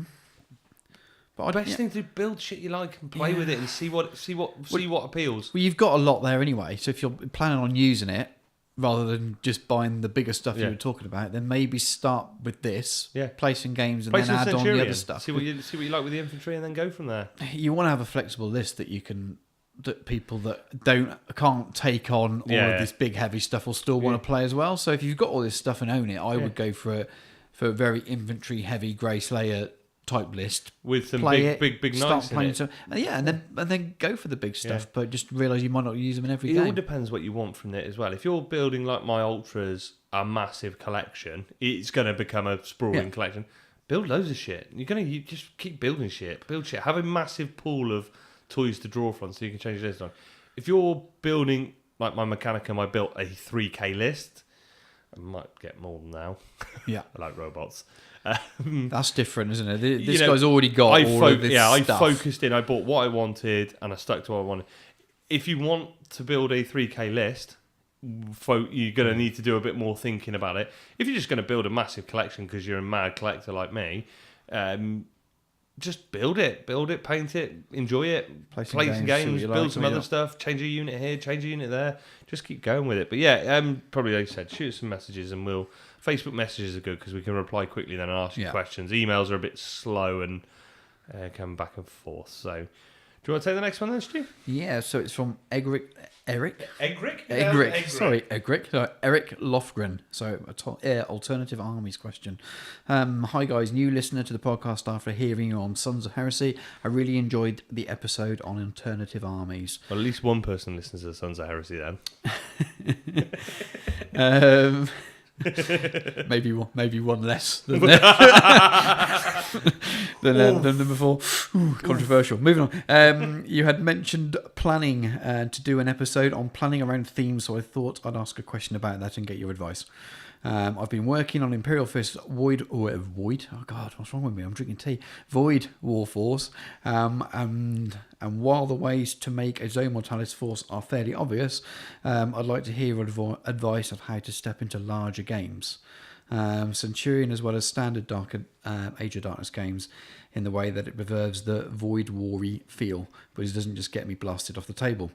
As with many folks, I don't care about winning Adepticon with a Warhound on a landing pad surrounded by Void Shield generators. Then put in a sandwich of 2 donuts deep fried. What I would like to do, though, is go to narrative and friendly competitive events and offer my opponent more than a turn or two challenge. So absolutely fair. I think that's a lot of people want is an army that will compete for a few turns and won't smash face, but you can win some games, but it's not. You don't feel like you need to. You don't feel like when you turn up and play me. Play you. No, they're basically not like your lists. Then I'll step out of this one for a bit, shall I? I think with Fist, it's a lot more straightforward than it is with most other legions.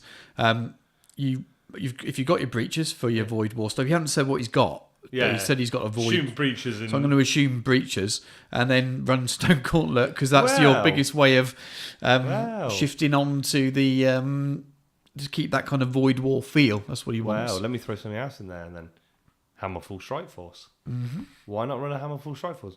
You've got your Void War Force that are fighting in there. Yeah, they all teleport down. You can teleport the breaches in. You can have some stuff on the ground. You have some stuff on the ground, some more units on the ground, some things that might be deployed from orbit, heavy weapon squads, Storm Eagles, dropping them off. You'll need a backbone. You'll need some stuff there. So I played Justin's Hammerfall Strike Force Company of Legend.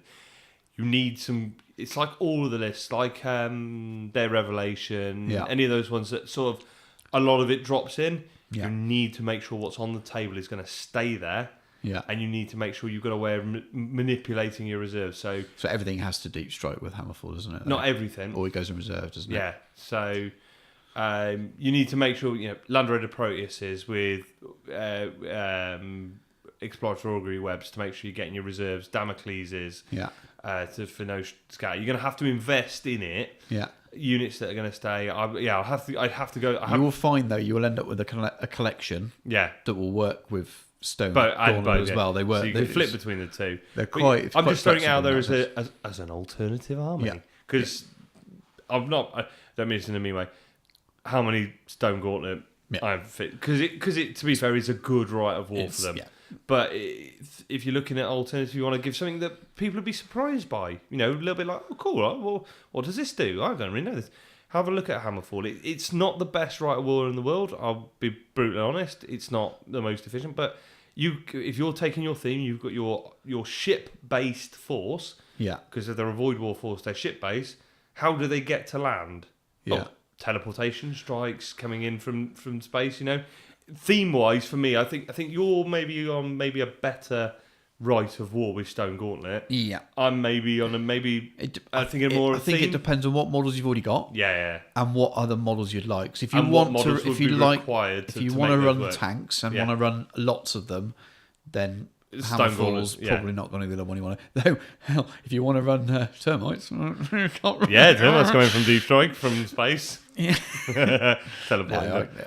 I understand that now. Yeah, but without knowing what models you've already got and what models you like, Again, Facebook us. We'll chat and fling But fists are very, very easy. Their whole makeup. They're very, very easy. If you like the Void War thing, it translates with either Rite of War onto to normal tabletop games, Centurion and stuff. So it'll be fine. Actually, it could be really good in Centurion. Because if you're not taking your tanks, and most people when they play Centurion games and just toughness stomping their troops at the table because most people can't have access to teleportation. You suddenly deep strike in on them with your big squads of breachers with apothecaries, and you ain't going anywhere. I mean, you can run the Zone Mortalis Rite of War in big games. It's not Zone Mortalis only. It's just a Rite of War. It's Zone Mortalis Assault Force. There's nothing in, as far as I can see. Does it not say in the rules that this should be running games?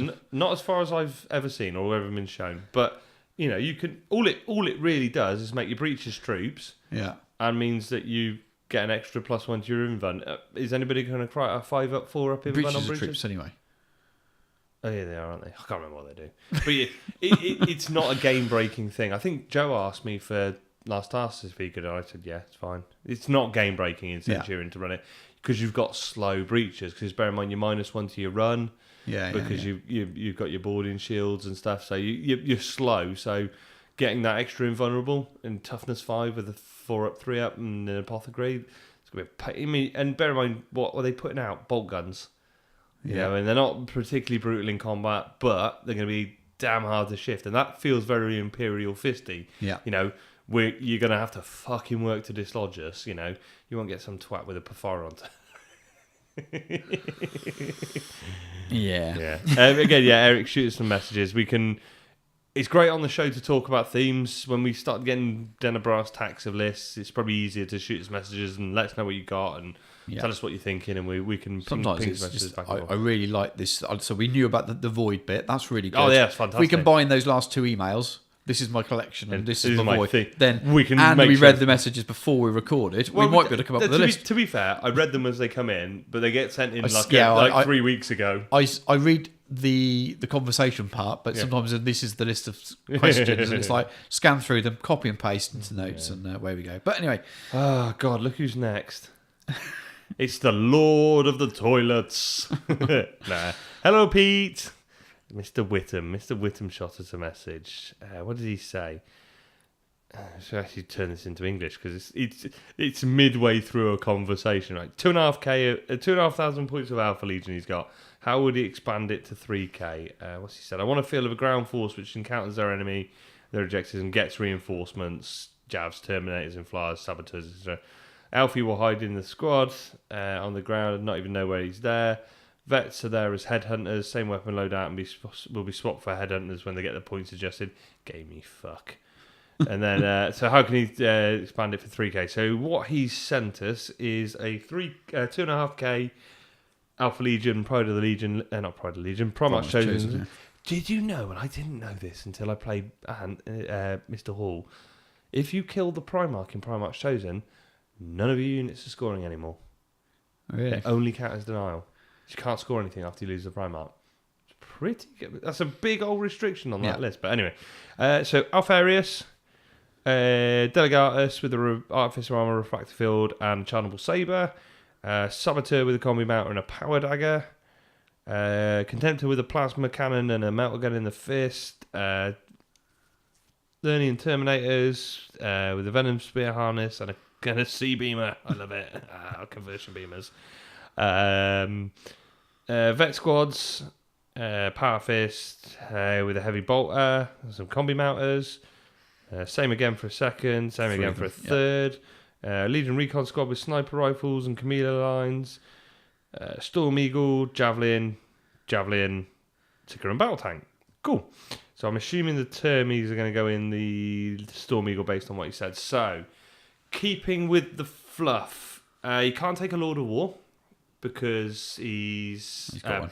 He's Primarch Chosen. You can't take an additional Lord of War. Yeah. Primarch becomes your HQ, but you can't take any other Lord of War slots or any other super heavies. Yeah. So we're limited. He's almost maxed out on troops. He's got an elite slot or 2. He's got 2 elite slots, 2 troop slots, and a couple of heavy slots. Reinforcements then. Reinforcements. I would probably be looking at a heavy slot. I would probably be looking at a Factor.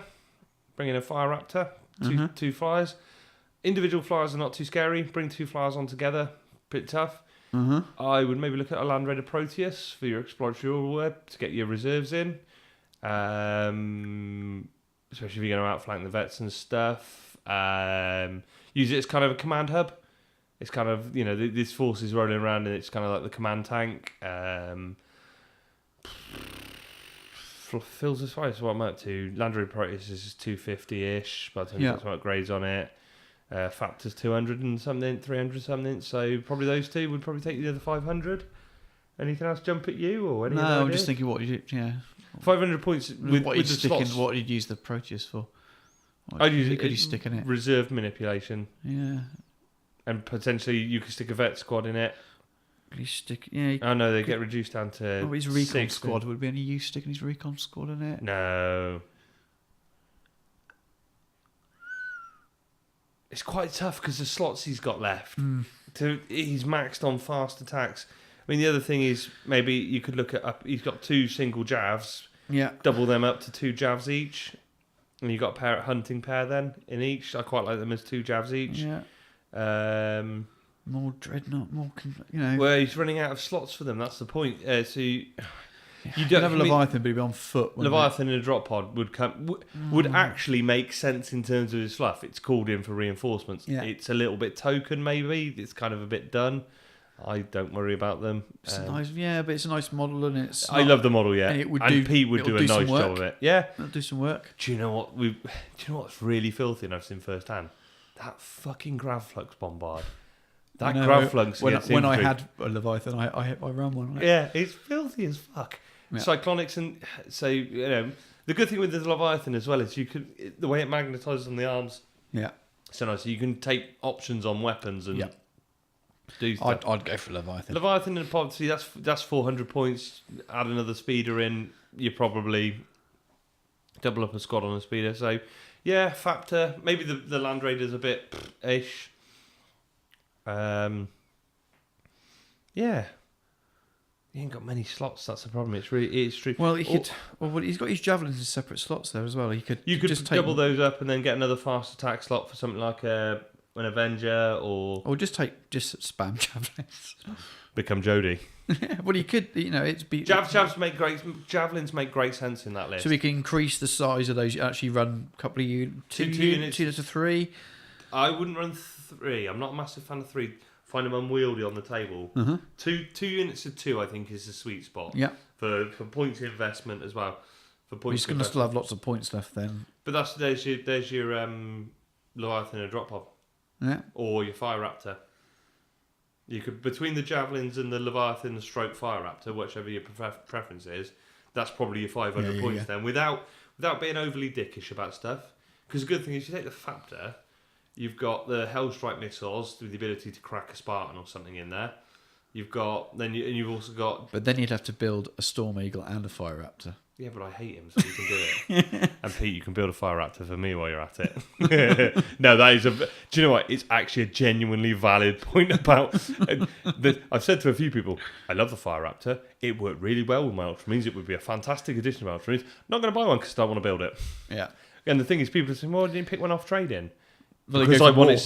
Well, no, because I want it sub-assembly. You find a good built one. Yeah, there you go. But the thing is, also, I'd want it sub-assemblies properly into mine. I mean, I think I've even discussed with you trying to get a price from you to you wouldn't even give me a price on it. I'd have to be drunk to even consider it. But yeah, there's a couple of ideas, Pete. It's hard because you can throw. I mean, the one thing I would probably do in that list is use an elite slot to get apothecaries for all the vet squads. If they're on foot, they're going to need something to keep them alive. I would probably, my foot, it's not in terms of theme. I'm thinking in list terms, I would get an apothecary in each of those veteran squads at least to give them some durability, and that's going to chew up a few points as well. 45 points each, aren't they? By the time you give them artificer armor and stuff. Yeah, it depends what you want to throw on them. So it might be you'd probably have to lose a javelin to get the apothecaries in, but I think you'll get more out of your veteran squads if they've got that feel no pain. But I'd agree. You could so you can add that, especially at 3K. So you can add that. Yeah. And, I'd go for Leviathan in a pod, to be honest with you. Yeah, I'm not a massive fan of the Leviathan in the pod for when it's just token. So you've got like a static gunline army or something, and suddenly the pod comes in. But Pete's kind of fluff about, they're mincing around, they're looking for their target, they find the target, right, we found it, boys. Call in the big boy. They're mincing around. Yeah, mincing around. And the first thing the first thing the enemy knows about it is this fucking great pod landing in the middle of this huge great dreadnought coming mincing out like, come here, you fuckwits. And then these Alpha Legion appear from outflanking and the javelins come swooping in. It's like, fuck. So it kind of makes sense in that list. Yeah. So I'm not so worried about it, in terms of my kind of... Or he just paints it in Legion colours, whoever he's fighting. So he's going to have quite a few. Yeah, he's going to have 18 of them. Reinforcements. No, fuck you. Yeah. There you go, Pete. So you've got to paint to 19, 17 actually, counting legions that aren't there. 17 different colours. 17 Leviathans. Crack on, mate. Get going. Be good though. Your opponents will love it. I know, because he's got to do 17 Leviathans and 17 pods, so it comes down in the right colour. He's got something to do while he's sat on the toilet then. And we got a request to stay anonymous from a well-known international hobby celebrity. Was that a request? Or yeah, he did ask. I'll keep it. Well, okay. Because somebody's got an ego. Great thing is only he knows, so I'm slagging him off. It's brilliant. I love you. I'm going to cuddle you. I'm going to give you a cuddle next time I see you. Right. So, in response to a conversation with Strumpet yesterday, and if not inspired but helped along by your chat about alternative armies, here's what I'm thinking for a new Traitor Alpha Legion force. Anybody think their new Primarch's coming out, wouldn't you? The Alpha Legion forces that are popping up. You would. What's he put? Hopefully completely different to what you usually see. Almost impossible to win, but hopefully fun to push around a table. So it's a 3,000 point Alpha Legion Fury of the Ancient list. Fan-fucking-tastic. He has an issue straight away, which I'll point out, and it's something that came up again. So he's got a Forge Lord and a Primus Medicae that you required. Mm-hmm. He doesn't have an HQ that has Master of Legion. So you need to get a Delegatus or a Praetor in there to give you the right of war. Mm-hmm. So it's a common mistake. I've seen it on a lot of lists. It actually happened at Tarsis.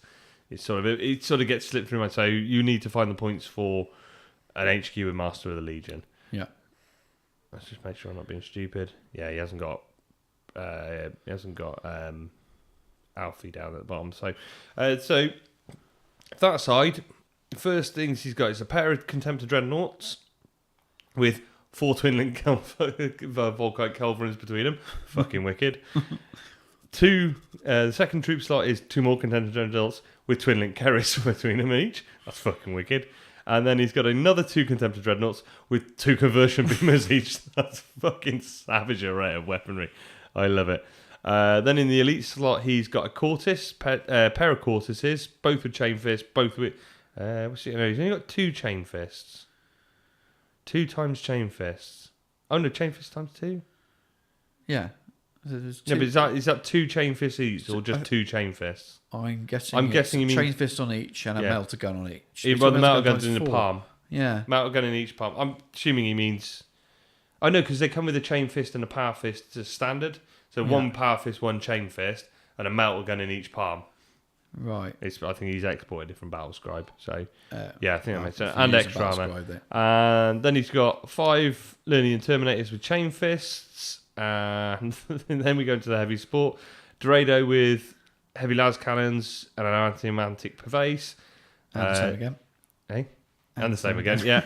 And then a Leviathan Siege Dreadnought with Volkite Titties, Armored Samurai, Phosphex, and a Mount Lance. 3,000 points exactly. So. But it won't be when he's played around with his HQs. Yeah. So, Terminators all huddled next to the Dorados for 3+ invulnerables at the back of the board. Has he got C-beamers in there? He hasn't got any C-beamers in there. He was going to have C-beamers on the Terminators. For 3+ invulnerables at the back of the board with the heavy beamers, who also have dread close combat weapons to deter anyone coming. So he's basically got a bundle of the dreadnoughts and combat weapons, and that's a very sneaky looking cat. Yeah. all the stuff stomps forwards. Yeah, everything goes forward, shooting shit. Hopefully, it's far from the super subtle, sneaky 20th Legion. But hopefully, without running an armoured company, be more interesting. Cool. No need to say who it no need to say it's from me with to mention on the listener show. Don't want folks to think I'm a podcast or just call me Twat Farius. You are Twat Farius. It's because it starts by saying he's been having a conversation with you. And it doesn't want to be. So didn't know that he actually talks to me. That's a pretty reasonable request. So first couple of issues needs to find points for something Master of the Legion. Issues for me. I think the last cannon batteries on the Dorados are not worth 50 points a shot.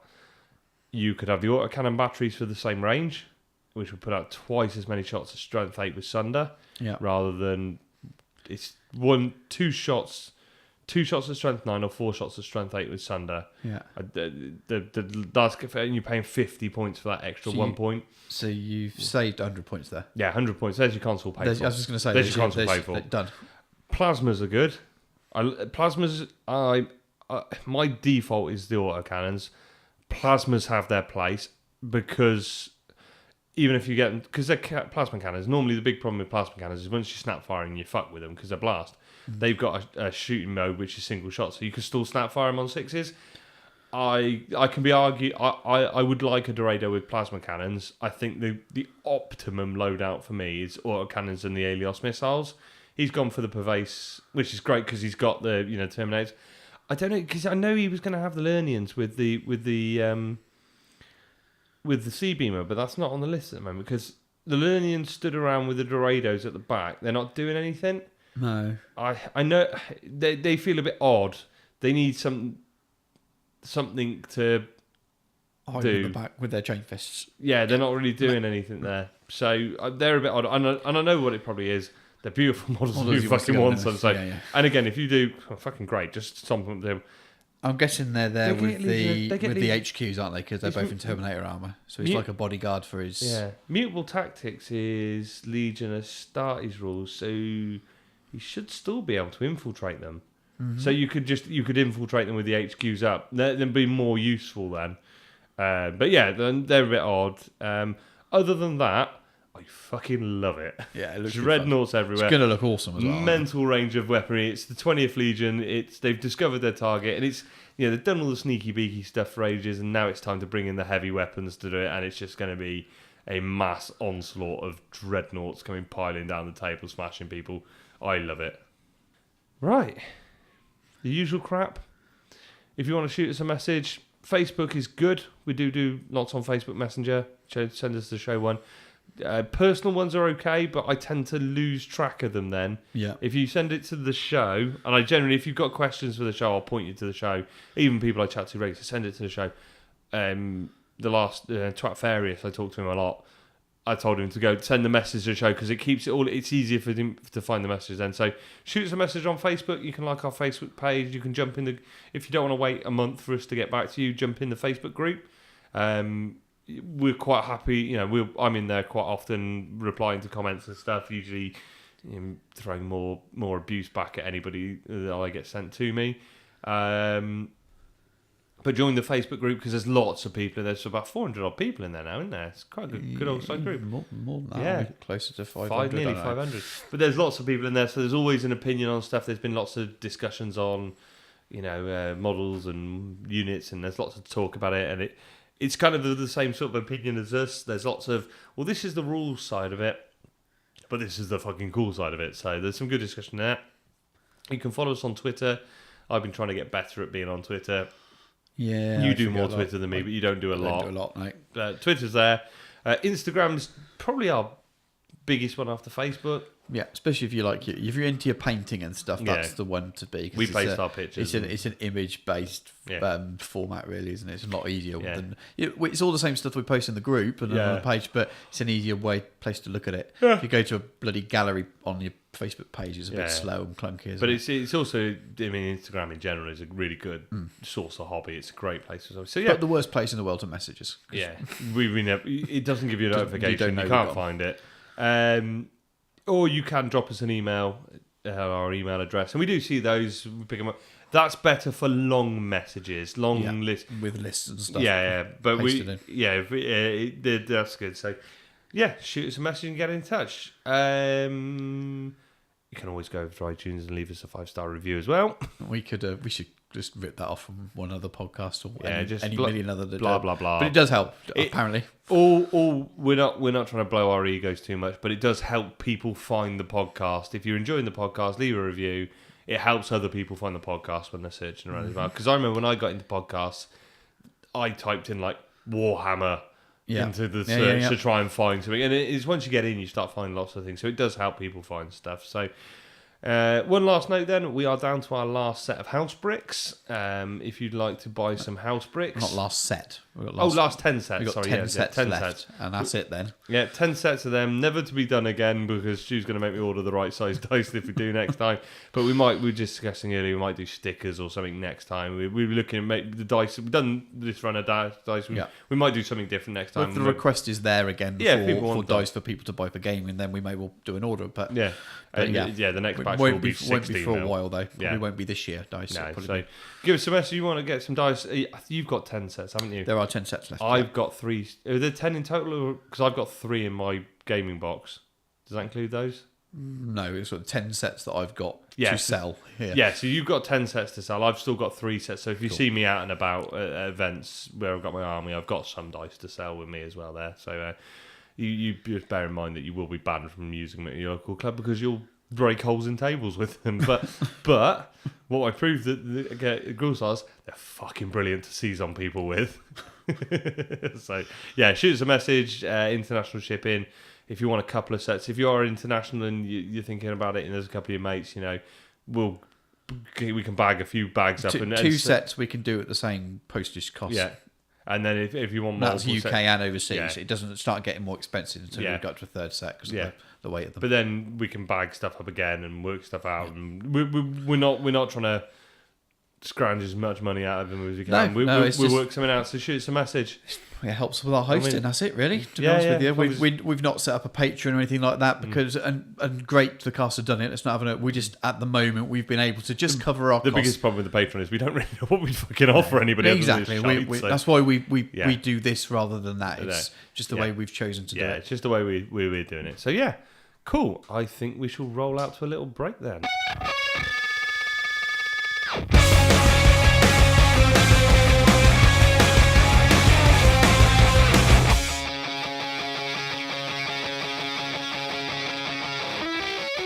Engine kill! I want to do that all day. Anyway, other than that, Titanica is fucking brilliant, isn't it? I don't want to do an intro, I just want to talk about shit. Brilliant. I'm so excited. Anyway, I should probably give some context, shouldn't I? We are once again, in the sweaty car, sat outside the Rico Arena, after Warhammer Fest, the Sunday Warhammer Fest. It's been a pretty exciting day. We've talked to nerds, we've watched lots of models, we've talked to other nerds. We've seen perfection. Yeah. We won't elaborate on the hockey shirt of perfection. Yeah, the hockey shirt of perfection. We won't elaborate just in case they happen to listen. You never know. But yeah, so I think we're going to have a bit of a wrap up of Warhammer Fest, and we're going to go through some of the things we've learned that are pretty much confirmed, and we're going to go through some of the completely and utterly wild, unsubstantiated wild rumours that we've heard from various people around, and just see what we got. So I think we need to talk about Titanicus first, really, don't we? Hell yeah. I actually should probably explain. We're joined by Carl from Studio Dropship. How are you doing? And some ragamuffin called George I picked up on the way through this morning. Hello. So Titanicus. That was the big release for the weekend, wasn't it? The comments were made that there's not been a lot of heresy stuff, and we've just had the discussion that actually the biggest release of the weekend is all heresy. Adeptus Titanicus is back, and it's heresy based. It's starting in heresy, isn't it? Initially heresy by proxy. I see it as a heresy release. But it says heresy on the box. If you only want to play the standard Age of Darkness games, I can imagine some people might say it's not. Yeah, but why wouldn't you? But there's lots of other heresy stuff anyway. We'll come on to that afterwards. But yeah, what a release! I think it was quite good today because all the news was out yesterday. We were able to wander around and just get it confirmed for us, and we didn't have to take loads of pictures because we posted it all up on the on the page yesterday. Yeah, I managed to get a load of pictures from, what was it, Tabletop Skirmish blog. Yeah. On Facebook, he posted out. I think he got them from somewhere else as well. We had a few more shared and stuff. Yeah, lots of shared pictures. Jamie Foxx shared loads on our page yesterday as well, didn't he? Tales of a Tabletop Skirmisher. That's where I managed to steal all the pictures from. We managed to get those out and very early in the morning and get those shared. So those went out. Yeah, and I think the internet collectively lost its shit. It's good to see. Yeah. We had a couple of days of negativity again because of a Bowles post, and now brings everyone back to positivity again. It's all good. So what's your favourite bit? What you're most excited about for Titanicus then? Screaming engine kill repeatedly in people's faces. I don't think you should be allowed to play it. Okay, sorry. I think for me it's the fact that the actual Titans look like the 28mm models, and it scratches a massive itch for me that I wanted a Titan, and buying a Titan for tabletop 28mm scale is always, when am I going to use it? I'm actually ever going to make it and build it. Yeah. And to be able to say, well, actually, I can go nuts with this, and other people are going to be able to play Titans with me. And the fact they're so detailed. I had Borgia's one in my hand this morning, didn't I? Yeah. When we were talking to him, and it literally looks like someone's got a shrink ray and shrunk the Warlord down. It is utterly which is what they've done. Yeah, which is literally what they've done. As well, no, they haven't literally got a shrink ray. Yeah, they have. They've got a shrink ray in Forge World now. It's called a 3D printer, and it shrinks things. As Will, did you see Will's tiny little speeder on his display? No, yes, I did actually. Yeah. It wasn't Will's display. Will Hayes. It was, I can't remember who was next to him. They got a display, a diorama piece with the Titanicus Warlord like buried into the terrain, and if you look very closely, there was this tiny Mark IV speeder printed out to scale. And I said to Will, where did that come from? And he said, they might have scratch built it, or they might have just set the 3D printer to 20%. Awesome. So it was fantastic. So yeah, the Titanicus stuff. What about you guys? Because I could talk about Titanicus non-stop for about an hour. Well, it's got to be Titanicus for me, because anyone who knows my past heritage, Titanicus was the game that got me into the hobby in the first place.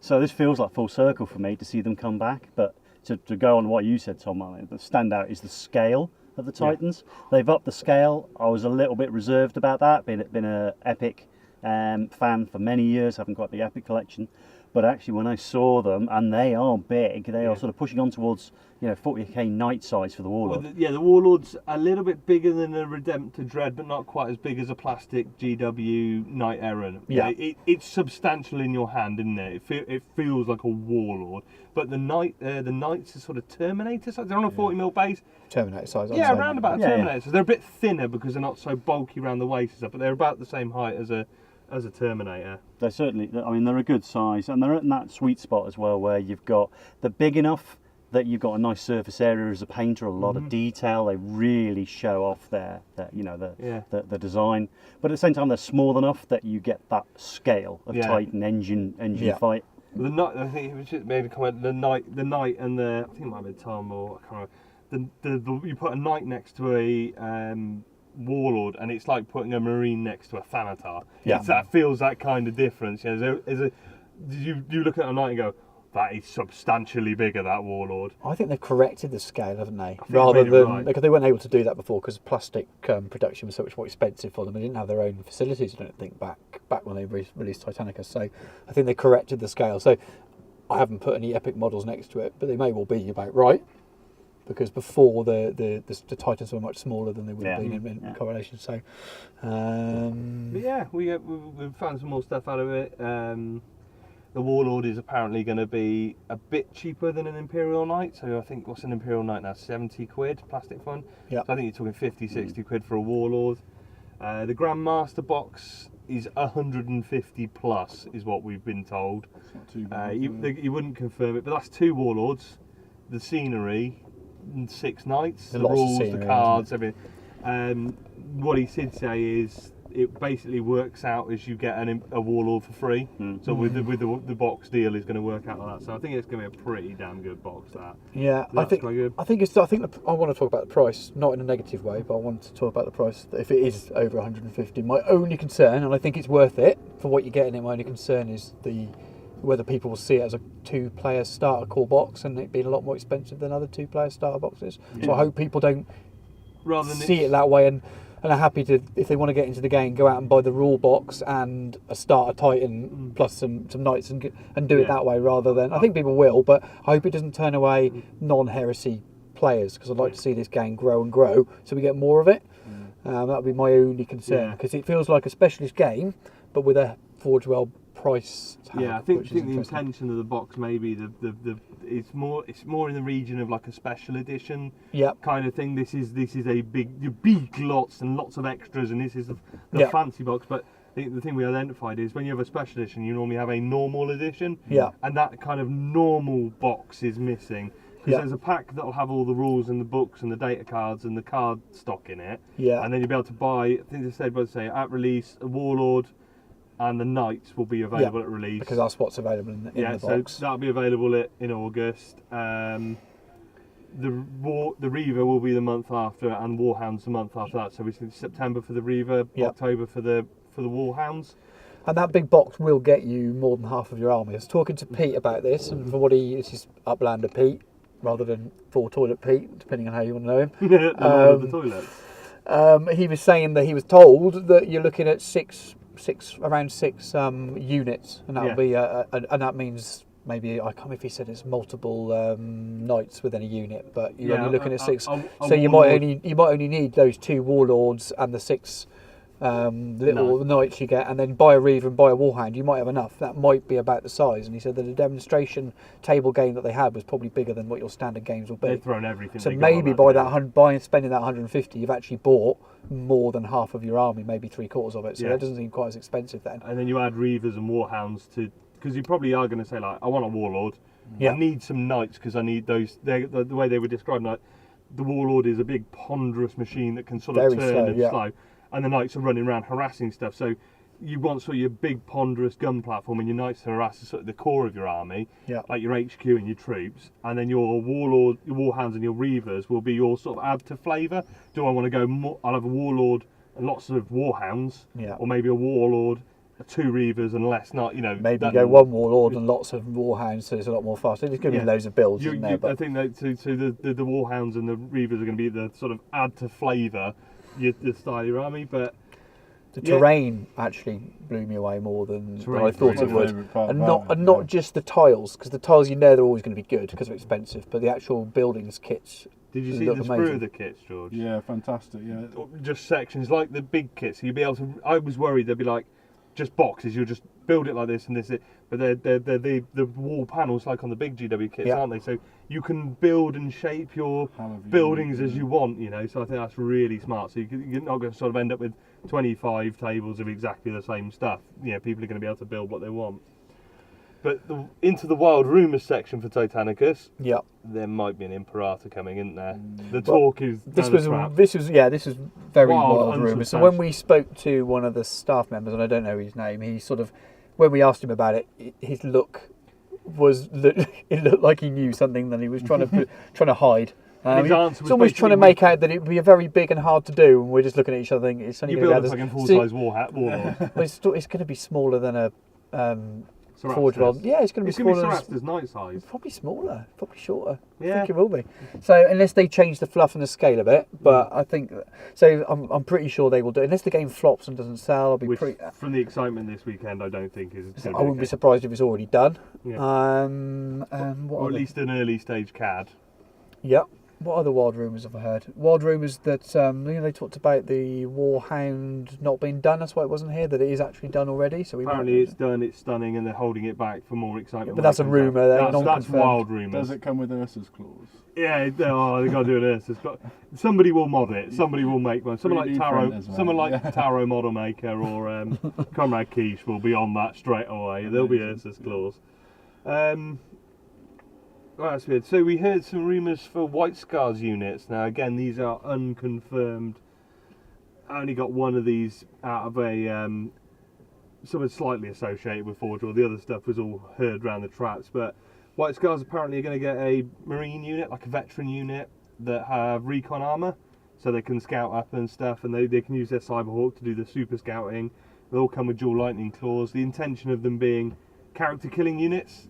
I think they said preferred enemy characters on them as well. They'll run in, kill your character, and they'll probably die after that, but they're kind of like a suicide assassination squad, which sounded really cool. A Terminator with shield squad, so Kashyyyk with... The idea is they drop in, teleport in, and then hold the ground while the jet bikes come flying in, so that sounded quite cool.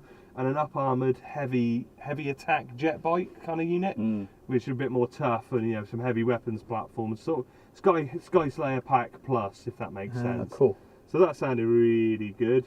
The wild rumours on the Khan is that he will be on a jet bike because fuck it, we want him on a jet bike. But that is very, very loose and very wild speculation, because that question was asked in our seminar, wasn't it? And there was a very vague answer given to it. But it doesn't sound like they started him, so they'll possibly change but that's all. That is all. Interestingly, the thing I did pick up from seminar yesterday, the answer to when is Malevolence coming out was end of the year. Was it Tony who said? Yeah. Early 2019 in the seminar today. Yeah. He's very vague on it, wasn't it? It might be a few more months. But it was. He said a few more months, early next year. It's as we all expected. It's going to be Weekender, isn't it? Yeah, well, we've discussed. I mean, if it's ready November, December time, why wouldn't you hold it till February for the Weekender, so you've got it at the Weekender to drop? It depends how many other things they've got to release. Well, they've got to get this new Imperial Armour book out for 40k to get Sisters and Custos in, because that apparently was heavily demanded. They've got to get Fires of Syraxis done, because that has been... I read yesterday that was being put on hold so they can get the Custodians and Sisters stuff, because it was requested so heavily that they realised there were more people waiting on that than they were waiting on the Fires of Syraxis stuff. So I think that was on hold, and in 2 to 3 months they'll start it again, and it's 2/3 done. Yeah. So if anyone does play 40k and they're interested in when that Imperial Armour book is next year. But in heritage terms, that impacts on how much time they can spend on Malevolence. There is only X amount of writers and rules writers. We said it was about 80% written, didn't they? But the manuscript. Yeah. So they've still got to do all the editing yet. Editing, artwork, whether that includes the rules or not. I would say that 80% of the manuscript is the total manuscript. So whether it's rules or fluff left, I don't know. Yeah. What else do we say? Noticing, Pete said this to me yesterday, just chatting, but we noticed it from the slides as well, that there's no Alpha Legion or Wolves mentioned in for Book 8 anymore either. So Malevolence, the seminar was quite clearly Cygnus and Chundax. Yeah. Very, very clearly that was it, and then there was not much mention of. So maybe they've dropped that from it. I mean, it wasn't going to be much anyway, and any rules that have been released are going to be in there anyway, because that's where you're going to see all these new solar tanks and things, isn't it? And the termites, all of the new stuff that's not in the book. All that stuff. So there's going to be all those pages in there anyway. So maybe there just wasn't room then to have those extra bits. They've been thinning it out and saying, you know, we're cutting it back because this book was spiralling out. For the same reason they moved Dark Angels out. I think they might have moved Wolves and Alaxis, because the more models they churn out this year, in terms of dropping new models, they've got to get those experimental rules into a book somewhere. That every model they release, like termites and stuff, is another page or two in that book. It's just going to put pressure on it, because I mean they're already £75-80 books. You make it much bigger. If you say, oh well, this Malevolence is going to be 90 quid, but it's got like 4 legions, people are going to go, well, I don't pay 90 quid for it. I don't want those legions. Yeah, so they've still got to bear in mind that they've got a value. The book has got to sell for £75. We can only print this many pages to make it, you know, profitable in terms of production and manufacture and shipping and costs and weight and everything and time to do it. There will have to be decisions that, well, we'll take that and move that on to the next book, because we think we were saying, you know, if Alexis has now dropped out, well, next book is Dark Angels at Thramas, which is the only legion to go in. You've got Dark Mech, but that's more. I get the impression that's more going to be an additional set of rules and maybe another kind of way of building a Mechanicum army. You've only got really one army list to go in there. Yeah. There's space to put in Dark Mech, Night Lords for Thramas, Alexis with the Wolves and the Alpha Legion, and fill that book up as well with stuff. Because the thing we haven't mentioned for Malevolence is the demons. It will be a full army list, and the way they described it made me very excited. Yeah, it is not going to be like playing 4 God 40k chaos it's going to be. They decline in power throughout the game, so it's supposed to be really tough early game, and decline in power as it goes on. So we sort of, and again, these are completely just me and Stu's ideas, but you could imagine it being like they all get a 3-up invulnerable in the first turn. Maybe even a lot of them deep strike in, appear from the middle of nowhere, and then they slowly get weaker and weaker. By the end of the game, they might only be a 5 or a 6-up invulnerable, and their movements, they haven't their special rules drop off as they go, which would be wicked, and because it's clearly what they're talking about, demons of the Ruin Storm. This is its own thing. This is demons in the era of the Ruin Storm, not just a copy and paste his 7th Ed Codex. Just null deploy against them now. Yeah, fucking null deploy him. Bastard, null deploy him. Yeah, I think it's been overall pretty good. It's Kroll. We should talk about Kroll. Well, there's lots of miniatures to talk about, isn't there? Yeah. So, Janita Kroll. Bloody hell. That came out of nowhere, and she's painted, and she's finished, and she's stunning. And so I imagine we'll see that soon. Once they're painted, you usually see them in sort of 2 or 3 months, don't you? Yeah, I'm very excited. She's a stunning mod. She's probably one of my favourites from the Weekender, actually, is Kroll. Yeah, I'd say second to Titanicus. She certainly stood out. I think it's probably one of the nicest character figures that I've seen come out of Forge Worlds. For such a, and I wouldn't say low-key character, but she's quite nondescript compared to obviously Primarchs and maybe some of the bigger characters in the books. But the sculpting and the dynamics, I think, of the figure are really first-rate. Yeah, it's a gorgeous model. Yeah, I might pick one just to paint. That's nice enough. I've toyed with a little 500-point Sisters Allied detachment. You get a load in for that? You definitely get enough. 2 squads, 2 Inquisitors and Kroll. A nice little 500-point plug-in for the...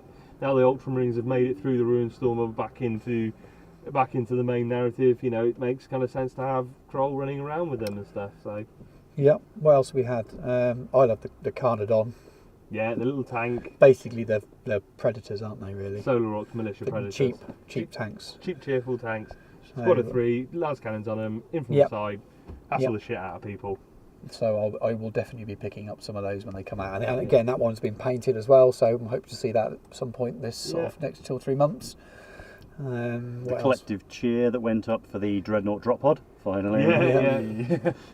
They didn't actually have it out on display again, this not weekend, out on display or painted. But they had it out on display at the Heresy Weekender. Yeah. They did have it out, but that was a 3D print. They were quite clear.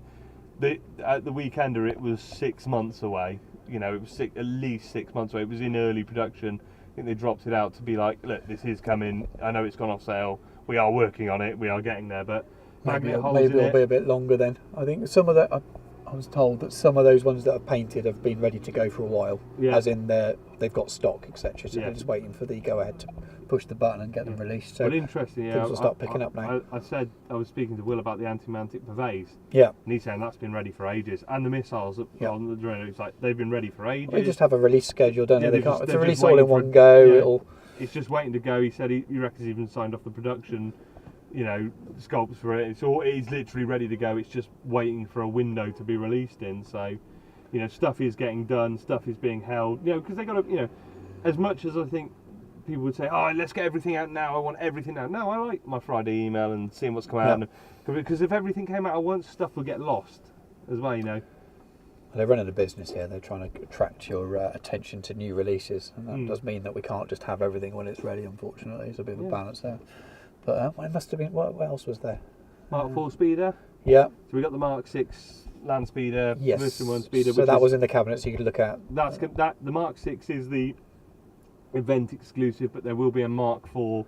That was in the cabinet as well. Mark 4 was in the cabinet, and the Mark 6 comes with the multi-mounter grav gun. Yep. That's it. The Mark 4 is going to come. I think Will said it's going to come. You buy the Mark 4 speeder, and then you buy a weapons pack for it, and there'll be 2 weapons, like, sort of split down the middle of. One will be the anti-personnel Volkite heavy bolter Havoc launcher set, and the other one will be the multi-mounter grav gun set, which is so. He said he was quite keen to make sure that the packs reflect the loadout. He didn't want you to have to buy one pack to get the grav gun and one pack to get the multi-mounter. He wanted to make sure. You weren't sort of stuffed. And you get the crew in there as well and stuff. Oh yeah, you get the speeder and the crew, and then you buy your gun pack on top as well. Then cool, which is pretty cool. We had a good chat with Neil Wiley as well, didn't we, about future plans and stuff. And his finger is really on the pulse of what the community is saying. We were chatting to him, and he really knew. Every time we sort of went, "Oh yeah, this is a bit weird," and he went, "Yep, know about that. Yep, already done it." it's just a case of the time to get around to do everything. The discussion along the lines of, we want to get all of the legions out and the armies out ready, and then refresh the Space Marine army list in one hit. So we're not refreshing it and then the Dark Angels drop and we've got, X legions suddenly got a power creep because everybody else got refreshed at once. So they're aware of all that stuff and they've got a plan to deal with it all. I got the real impression Neil and Nanuj are really on top of what's going on and they know what they're doing. They've got and it's a long-term plan. It's not a... Yeah, we need to be patient. We're not just going to drop an errata now and fix it now. Let's work on making it right. Very much here is the Space Marine Legion list, all refreshed, and it's all much more balanced and together. But we're going to do it in one hit rather than lots of periodic releases. He showed us some awesome maps as well, didn't he? So maps of what were they? Warp routes and the main driver forces and where the main conflicts were happening, and they're all colour coded, and it's what he uses to plan out the fluff and the narrative for the books. Yeah. I will post them up with this show so people can see them rather than just put them on. And it makes sense of why certain planets became really important in battles, because they are on strategic warp routes, and the warp routes are not like a straight line from A to B. Like they were saying, like Horus either from Mistfang could drive down this one channel through Paramar and Beta Garment, or if he took the other way, he's going to have to go miles out the way around the outside on these warp routes. It was really interesting. And Ultramar's cut off down in the southeastern trains area, and that's why they're cut off. Because they're on southeastern trains. Were there any other models we've missed? Age of Sigmar stuff. Yeah. The new Undead, the new Black Coach. That was really nice. I missed that. I showed you in the cabinet when I was drooling over the Nighthorn stuff. It was on the right side. It was a new black carriage. It's massive, and it's amazing. That's quite cool. Yeah, that was good. Mention there. Yeah, nice Sigmar stuff. Yeah. That massive Cornate dragon they've been sculpting for about 5 years is almost ready. I think there was lots of. Titanicus is totally taken. Some nice new Necromunda stuff. They continue to smash Necromunda models out of the park with just how good the style is and how different things are. Yeah, I think the internet's in a lot of the rumours. Come and check out the Facebook page for pictures and wild rumours and discussion and stuff. We've got lots of it going on there. So cool. I think we'll roll out from there then. G52 is sponsored by Incom Gaming, the new centre for tabletop wargaming in Gloucestershire. Visit incomgaming.co.uk for great savings on pre-orders and all your hobby needs. We stock many gaming systems and hobby accessories and can ship to anywhere in the UK. Incom Gaming is the only UK stockists of the market-leading gaming mats from gamemats.eu. Visit the store and check out how to turn your tabletop into a battlefield. Incom Gaming is based in the centre of Cheltenham and offers tables and scenery for casual and organised play with a fully licensed bar. Check out our events page for upcoming events where everyone is welcome. Save an additional 10% on Games Workshop Heresy products by using the code GINO52 at the checkout. Visit incomgaming.co.uk and help fight the betrayal. Incom Gaming. Come game, shop, drink. To shop elsewhere is heresy. Right, welcome back then. We are back with part 2 of Alternative Armies, Building with a Theme. This is Volume 2, as you've put. Volume 2. It's Militia, Solar Orcs, and Mechanicum. So we are looking at the very very much less played armies in this. 75% Legion, isn't there? And this is very much the other factions. For some people, this won't feel like an alternative army. Oh yeah. If you're a massive Mechanicum head, then you'll be like, this is the only army, and after. Cool Stars. We're not trying to give you an idea of weird, wacky, alternative ways to play these lists.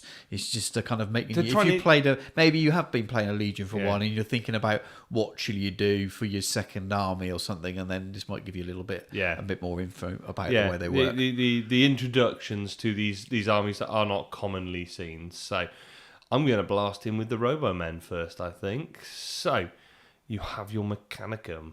Strump's Martian Master Race, or some people call Heresy on easy mode. Well, they are very good. They require you to think about it. What is fantastic, though, is they are so sandbox. You can really, really go to town what you want to do. So if you want to go through the Mechanicum in a robotic, mind-filtering, massive, analytic way, go and have a listen to Brendan and Tim on the iHorus just before Christmas, around Christmas time. 2 shows, was it? Three really monster shows, and they are the ones I turn to when I need robo help. They are the Archmagos of the Heresy, and they go through the army, and they really go into detail. I'm going to try and sort of skim the key points, because I don't pretend to be a Mechanicum expert. I'm getting there with them. I'm starting to work my way in through. But so I'm going to kind of cover the 3 big factions of Mechanicum. You have your Tagmata, you have your Ordo Reductor, and your Legio Cybernetica. And the Tagmata, the key bit of the Tagmata is basically nearly 90% of the army list, pretty much. Everything's in there.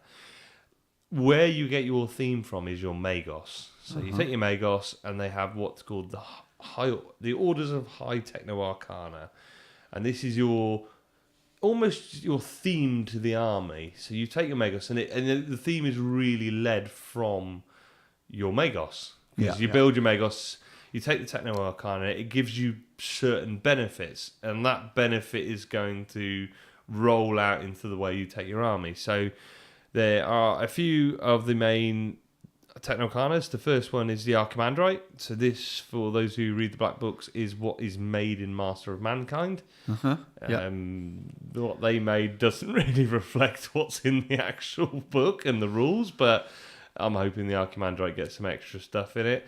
You have to take the Archimandrite as an Archmagos, and it's basically manufacturing might. It's a Magos who's in charge of logistics and organising construction and stuff, and the rules are around reserves and bringing extra shit back in and stuff all the time. So the Archimandrite is manufacturing might is the way I phrased it. It's probably one of the littler seen Magos, but I think there's some scope for some good stuff in there. Then you got the Malagra, which I mentioned earlier, which my Magos is going to turn into a Malagra. They are the tech assassin Magos. So they are combat-y, get in and kill rogue Magos, take out high-value targets, kind of combat monsters. So that's your close combat Magos almost. You have your Myrmidax. I put unlimited firepower. So this is your head of your Myrmidon cults, basically. So this is really, you're gearing up for fucking big guns, shooting people off infantry, I would say. This is you're going to go down your Myrmidon cult route here with them. Right, yeah. You have your Ordinator, which is what I've been running my Magos as, and it's kind of artillery bombardment. You get a bombardment, you get armor bane on your all your attacks. This is where I think my Magos, my war chassis is going to change for my Magos. She's going to get some bigger guns and stuff to stay as an Ordinator, because she needs to sit back and shoot things, really. Whereas the model and the way she's built, would she fit better in Malagra? No, yeah, because she's geared up with a Paragon Blade and a Power Fist, so she's combat based. So Malagra gives you +1 attack, +1 weapon skill, as well as something else. Which she's only got 3 attacks base, +1 for the 2 specialist weapons. So having that extra attacks, only having 5 attacks, and then 6 on the charge, gets her up to that Praetor level then of attacks, and then being weapon skill 5 as well. So it's pushing her up to that combat. She's never going to take a Primarch on one-on-one. Yeah. I'm going to build her an Abeyant as well. So she's going to be rolling around on some kind of Necron construct, I think. Some kind of crazy. I had a really mad idea. I've got 2 Knight Armigers.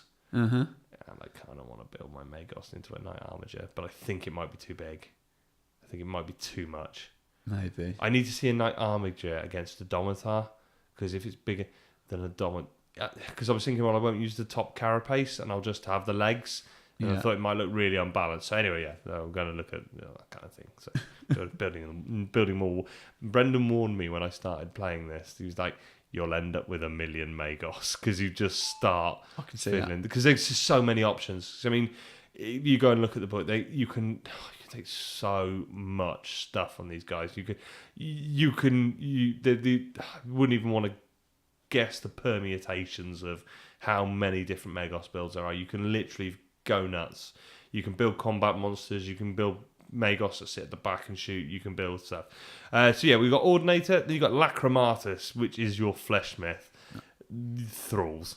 Mass thralls. Loads of bonuses for stuff like that. So these are the ones who are making servitors, making thralls, taking flesh and combining it with metal. You then have the macro tech, which again, not one I've seen much of, but it's basically the master of the forge. Right. It's tanks and vehicles and things. And it kind of intrigued me. So I'm going to have a look at macro tech and see what I can do. But I haven't got really any tanks from a Mechanicum, so it would be quite a big ask to then suddenly put a lot into tanks. But macro tech's quite cool. So that's your Tagmata, and it is the theme of your army is going to really be led by your Archmagos or your Magos and your Techno Arcana, because what that Magos is doing is going to influence what kind of weapons he take, what kind of things he take with him in a force as well. If you've got attack assassin, are you going to load up with loads of shooting? Probably not. You're going to go for a combat army. You're going to have a million Ursarax. Yeah, something there's going to strike a chord, isn't it? Yeah. Oh, God, yeah. You just go through it and just go fucking nuts with it. When you combine that with a list of equipment, that's when it really becomes... It's one of the... Actually, probably one of the more daunting things about starting Mechanicum for a lot of people is, where do I start? Because there's so much on there. So, oh shit, what do I do? But go and read them, read the fluff, read the stories. It's fucking brilliant. So that's your main Tagmata force. You then break down into smaller sort of sub-factions. The two ones that have got army lists. The first one is the Ordo Reductor. And it's my favourite phrase. The Bringers of Blessed Ruin. They are the war cult. These guys, they're just roving war bands who just go looking for war. So whereas the Magos will be elected from a Forge World to take a Tagmata force out, they may not just be wards, The Lacrimatus Magos will be building servitors for the Forge World, and then goes out to war and takes his specialist sort of skills with him. And you've got the Magos biologists and stuff as well, Magos explorators who don't have rules, but you've got all these kind of the Reductor are. So they had other jobs. Yeah, they had other jobs. They're in the TA. Yeah. The Magos Reductors, the Reductors are your squaddies, your full-time squaddies. So they like to take tanks, heavy weaponry. There's lots of bonuses for taking tanks. You've got to take Thalax troops because they're shock assault force. And Magos, they like the Reductor bring the pain. Myrmidon, they'll have Myrmidon Colts. They'll have heavy artillery. They are the almighty destructors. So if you like bringing the shit pain, they're brilliant. I mean, they make tank scoring, extra heavy weapons slots. It's fucking good. Reductor is where I started. They have their own special Magos as well. They have the Magos Reductor, which you have to take, or an Archmagos Reductor, and that brings some shit as well. So you bring your Magos Reductor for your Reductor force.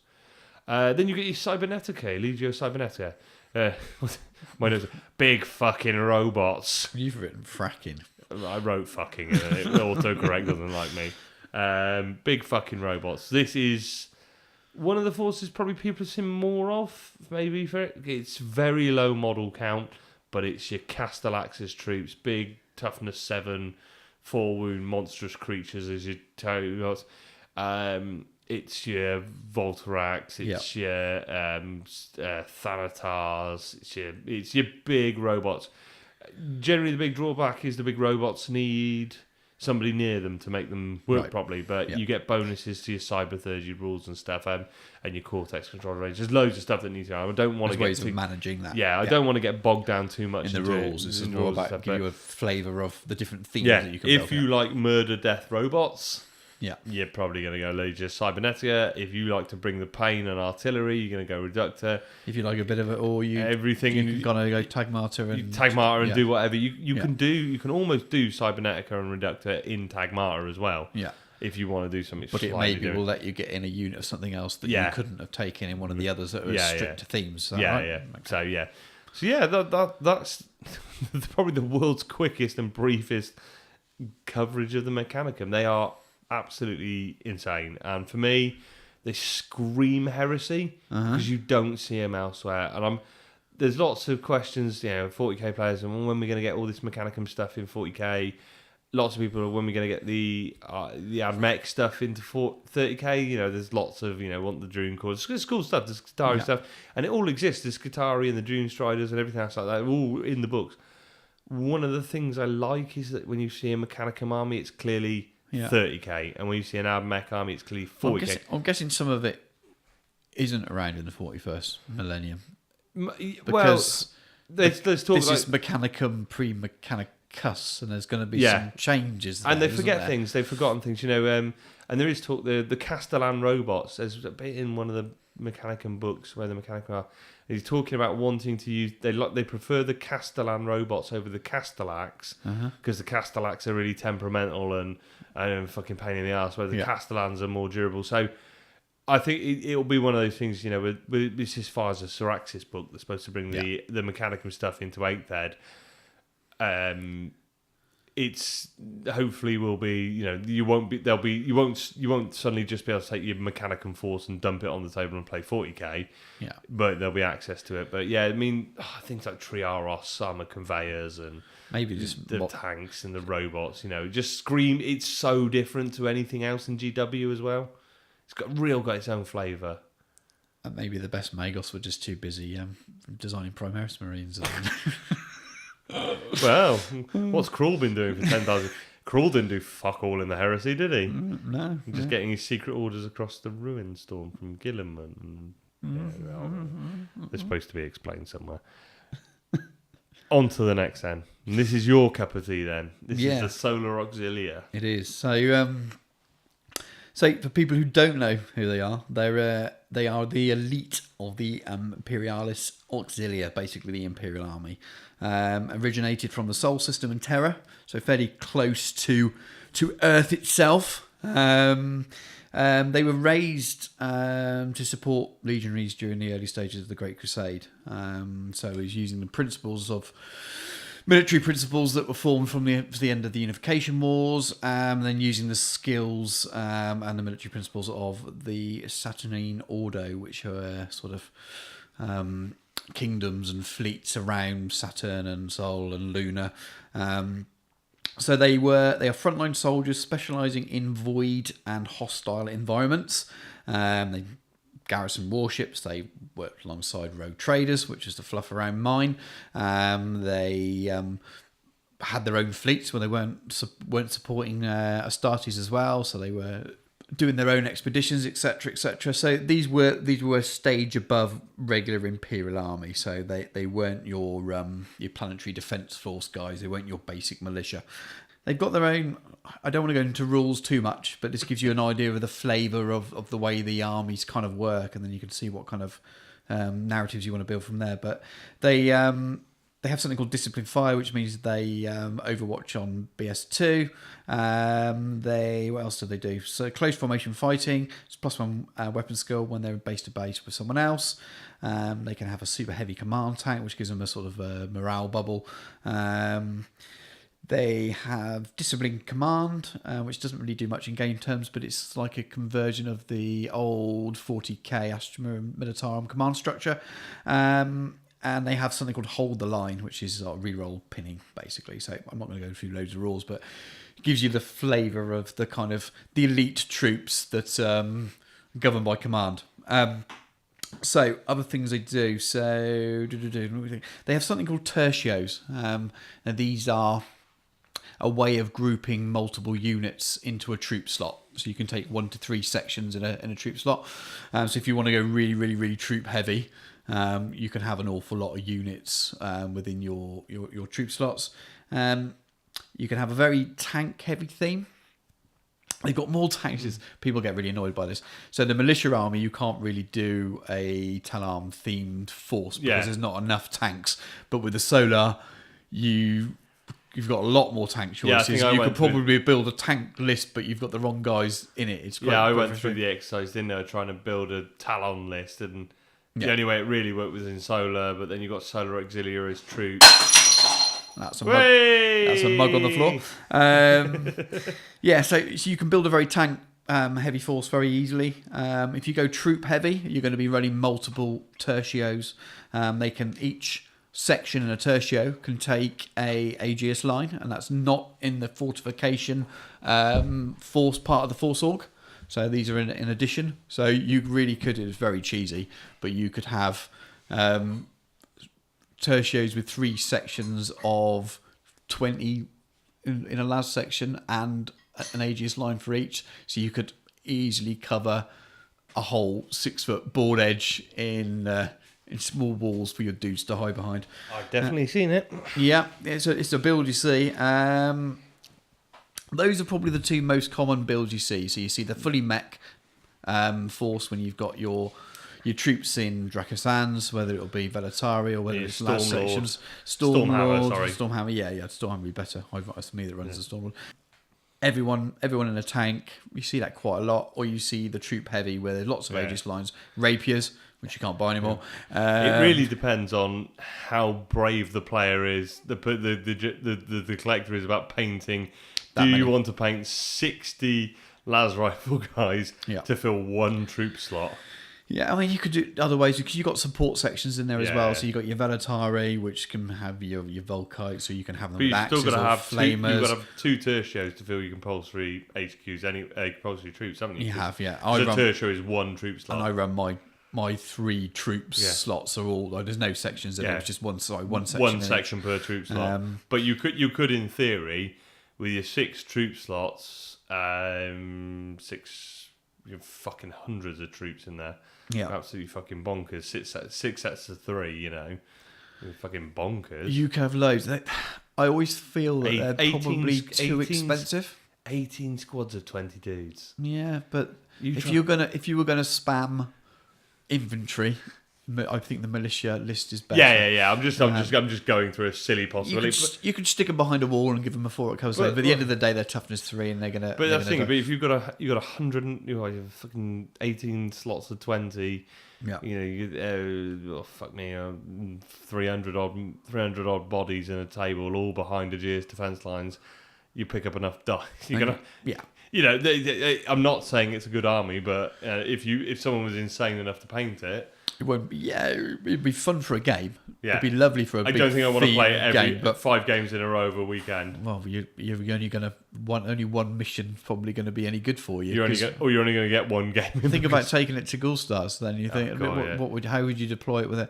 So you can build a very horrible to play, boring. Stick them all behind a line. Yeah. Stick Medusas behind and basically shell people. And a Stormhammer at the back there to keep firing over the top. I think your mech is better.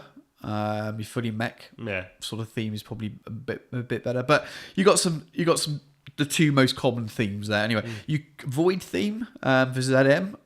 I've put you fucked. It's a shame because a big part of the fluff is that they specialise in void warfare, and it's not. You just can't fill it's the one points thing. up. They're missing something. I don't know what it would be. They're missing a unit type, even if it's just a unit with some kind of shield, maybe. There's something that gives them a little. Yes, they got void armor, so if that's a 4-up, and the Velataris have got hardened void armor, but they're still toughness 3. And if you were fighting lots of other humans, you'd be all right. But you just can you get Medicare auxiliaries in there? Yep. So you can give them a feel no pain, but then again, anything strength 6 is taking that away. Yeah, and it's. So the armies you're fighting, that's the problem, isn't it?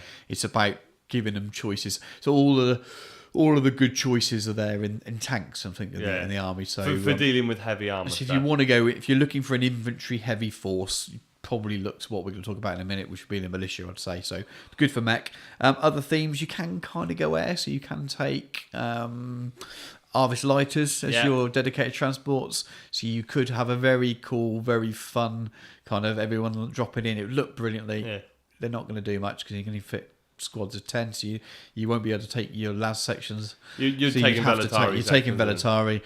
They're not assault vehicles, so you won't want to take your axe dudes. But dropping out with 10 chargers in the right place, one of them in 10 chargers, or two squads of 10. It'll be very spammy. It'll be. You'd have to go. Yeah, you'd have to go 4 or 5 to really make it work, and then you're going to have something to hold the ground for 2 turns. So you're going to end up with defense lines or massive tanks. Yeah, but it's another theme, and one that would look very cool. And this is what we're talking about, really, with these things. And I've put robots as well. So so you can take an engine seer in elites, and so you can take loads of servo automata, and you can take Thalax and Castellax. We had quite a long debate with you about between Castellax and Thalax as to to what you wanted. I dropped 2 Lehman Russ and replaced them with 2 engine seers, some servitors, and 2 Castellats, because in terms of firepower, the Darkfire lungs gave me very, very similar, if not better than the Lehman Russ. Because you were talking about Thalax with multi-mowers, and we were actually discussing what you were missing was long-range anti-tank.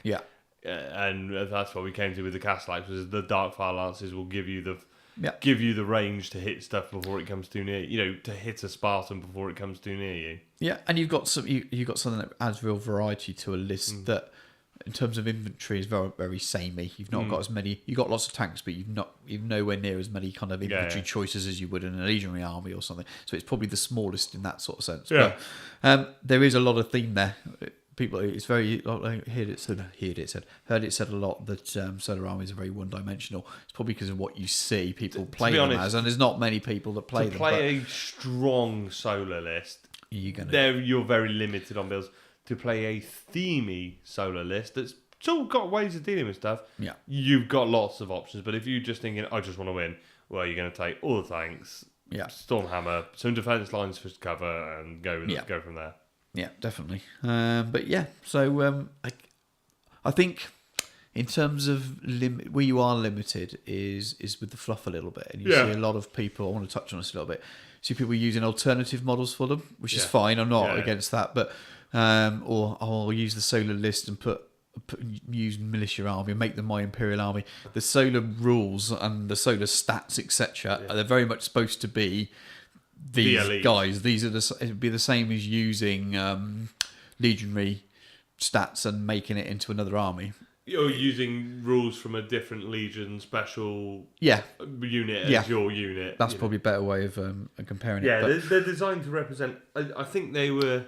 They maybe what sticks out is it might have been a point where Forge World were maybe trying to create a couple of different army lists that represent small factions within.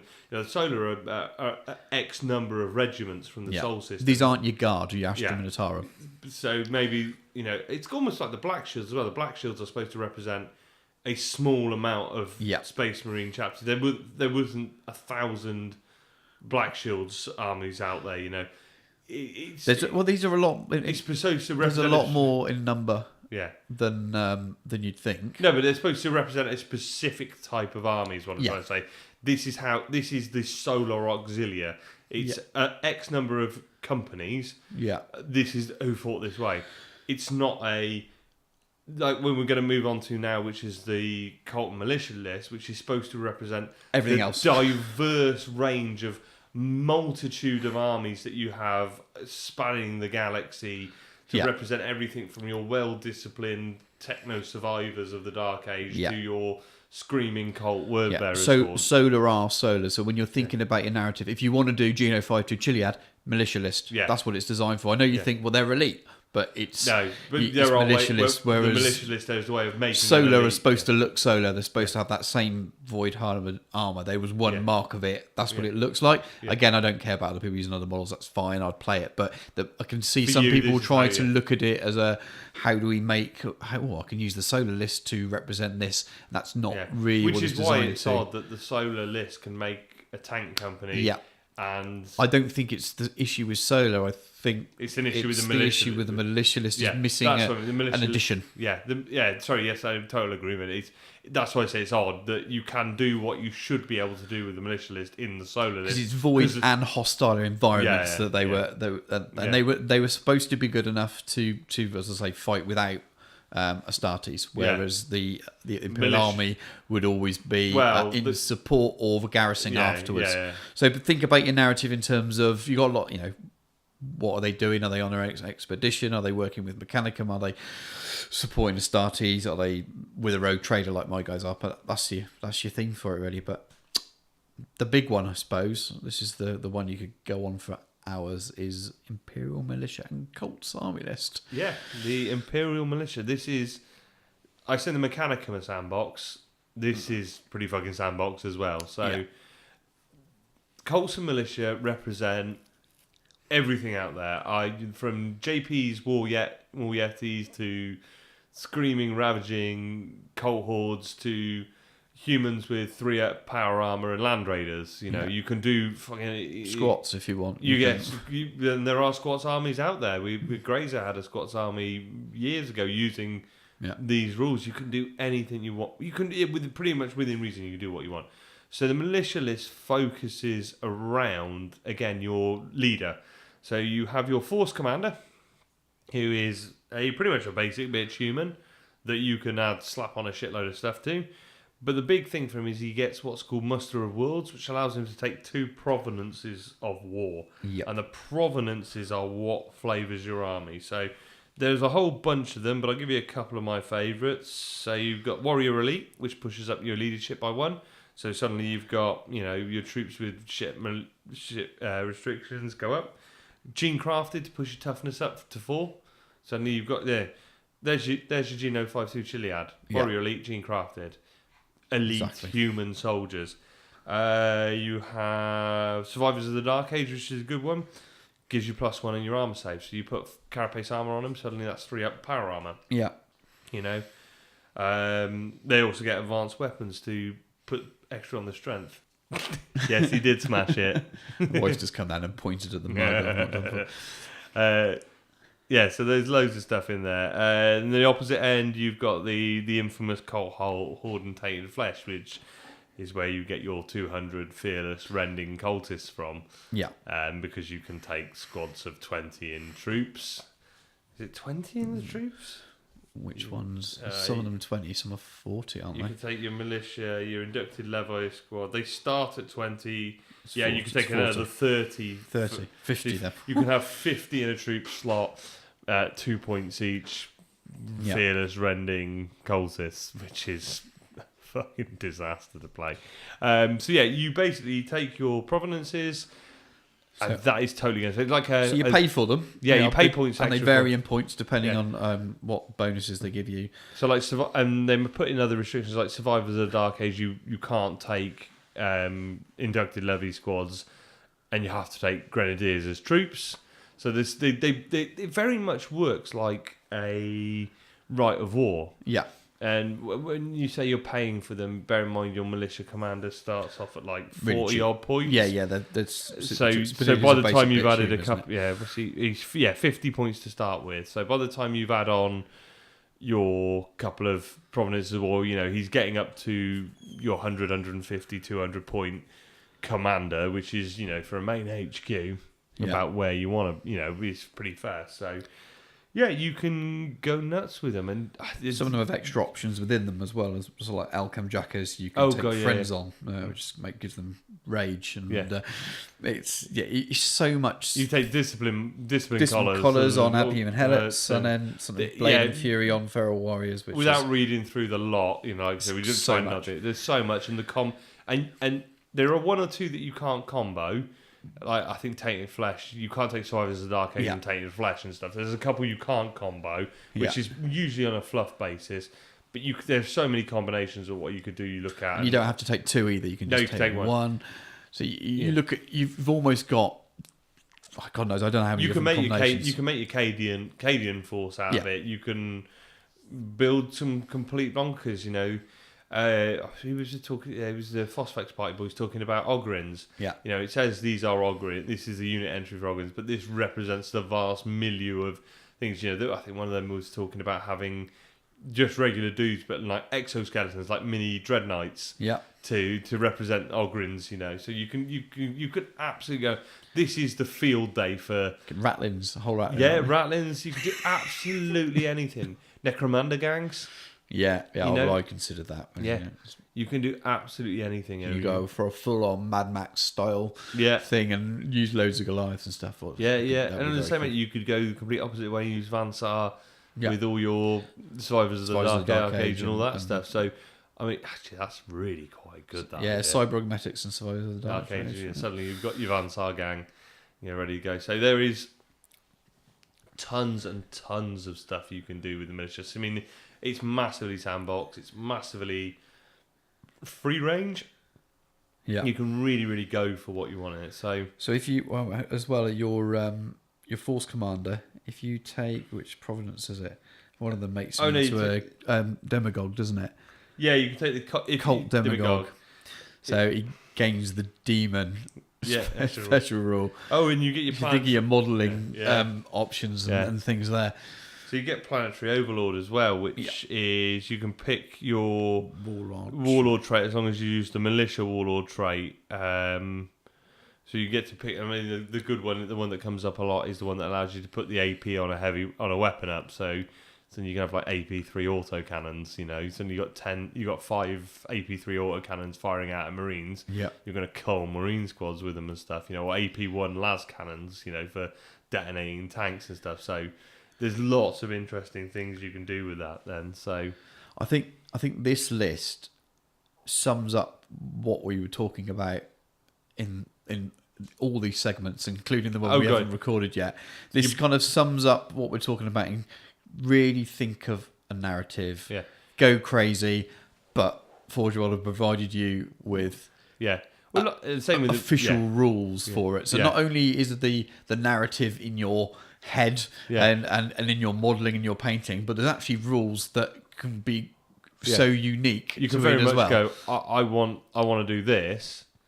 Okay, now look at the provenances and say what fits. You can look at the provenances and go, I really like the combo of those two, and then build your fluff in your army off that as well. I mean, JP's got his friends on, his Alchem Jacker friends on, his space vodka for his Vostroyans. You know, it's just anything. You can really go to town with it. It's a lot harder with a legion. You can still do it, as we'll talk about it next show. You can still do it with the legionary army, but you often find I've got this idea. Oh, how do I do it? Because I can't find a writer war that quite ticks all the boxes. And you'll see people talk about, I've got this idea. Do I use the Black Shields list or shall I use this rite of war? The legionary one is much more finding a rite of war and being inspired from that rather than being inspired and finding something. Yeah, this actually helps inspire you to think the same. You could turn up with your you should find a range of miniatures you like. I fucking love those models. I'm gonna use them for militia. Okay, they kind of sit with this, and this. Great, there's my forces and my provenances sorted, and build off that. So, wicked. I think we'll keep it at that then. We'll be back in a minute. Lord Marshal Great, sir. Legion reinforcements now visible on the left flank. About time. The wolves, I see. No, sir. Ultramarines, sir. But they're wearing grey, Proclamator Fennec. Vox message said new recruits, sir. No time to paint armour. At least the Raven Guard are in black armour. Sorry, sir. That's more Ultramarines. For Emperor's sake, box them and find out why. Also new armour, sir. Their eye lenses are red and the bolt guns are silver. 3 colours minimum, sir. What the? Get on the Vox now and tell them to contact Miniature Realm Studio. Miniature Realm Studio, sir? Yes, Fennec. Miniature Realm Studio offers a commission painting service, competitive rates, and a range of painting standards to suit most budgets and requirements. Yes, sir. I suppose they do say that fully painted is for closers. What does that even mean, Fennec? I don't know, sir. Miniature Realm Studio can be found on Facebook, on Twitter at Miniature Realms, on Instagram at Miniature Realm Studio, or just drop Stuart an email at miniaturerealmstudio@gmail.com. Welcome back then. We're going to roll into our bullshit and bad hobby advice section and kind of roll in our clothes down as well, because we're still sat in a sweaty car and I don't think we'd want to go through like 3 more fucking hours of stuff. So we're going to have a brief chat about Golden Demon then. So Golden Demon Classic this year. I've talked a lot. Stu, opinions on Golden Demon Classic then?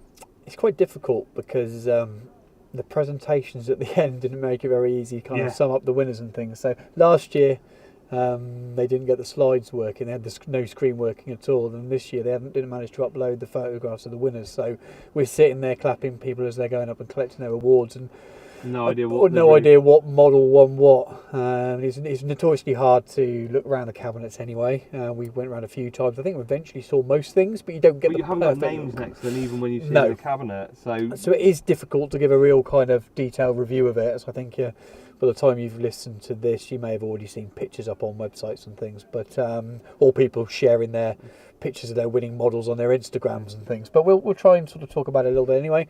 I felt like the overall standard was maybe not as high as last year, and that doesn't mean the top ones weren't as good. It just felt like there were less that were kind of screaming out, "My God, this is a potential Slayer Sword winner." Maybe it's just there were less big things. I don't know what it was, but it felt like it didn't feel quite as busy. It felt like there were less entries than last year, and that's just a perception. I might be wrong, but there's some absolutely amazing stuff there. But it did feel like the pure number of really high entries and things that were just like wowing me were not as much as the year before. I don't know if anyone else feels the same about that. But to me, last year we walked around, we walked past Nagash and was like, yeah, that is utterly gorgeous. And not to detract from the Slayer Sword winner, because it is obviously of that quality, but there wasn't anything in. I walked around the cabinets twice and I didn't go, yes. Everything just a bit more refined, nothing quite as outstanding as the Nagash from last year. There's nothing that jumps up immediately, grabbed me by the chest and went, I'm here to win, I'm here for the best. There was really, and maybe if we'd have seen the slides with the pictures, we might have gone, oh yeah, I see that one. Yes, actually that was really good, So it feels disjointed because I know who the Slayer Sword winner was. I saw him pick up the sword. I don't know what he's painted. We chatted to Mr. Wardle on the way out, and him and Rich Gray reckoned it was the guy who did what was it? Because I call it a snail. Multiculus Slimax. Yeah, the snail, the Nurgle snail. Nurgle snail. But we guessing at that. I think Andy put it together and said, well, that was the category he won his gold in. So logic would say that would be the Slayer Sword winning model. So we're fairly confident, but frustrating because we can't talk about individual models because the only one I know, Lance won a bronze for his Masters. Lance Allen, and I've seen pictures. He picked up a couple of, didn't he? He picked up a bronze for his. I'm assuming his Leviathan. There was a. It was the vehicle category. There was a Thousand Suns Leviathan, which I know Lance has been working on. I was pretty sure that was Lance's. So, congratulations to him. I mean, congratulations to all the winners. Everybody did well.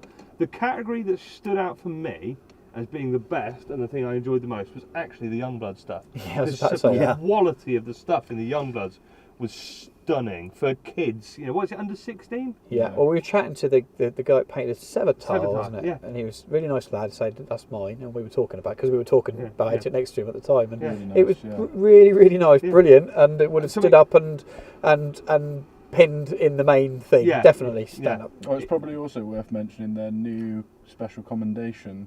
Yes, because pin plus in there. Yeah, that's right. Yeah. Yeah. So you get a finalist pin now.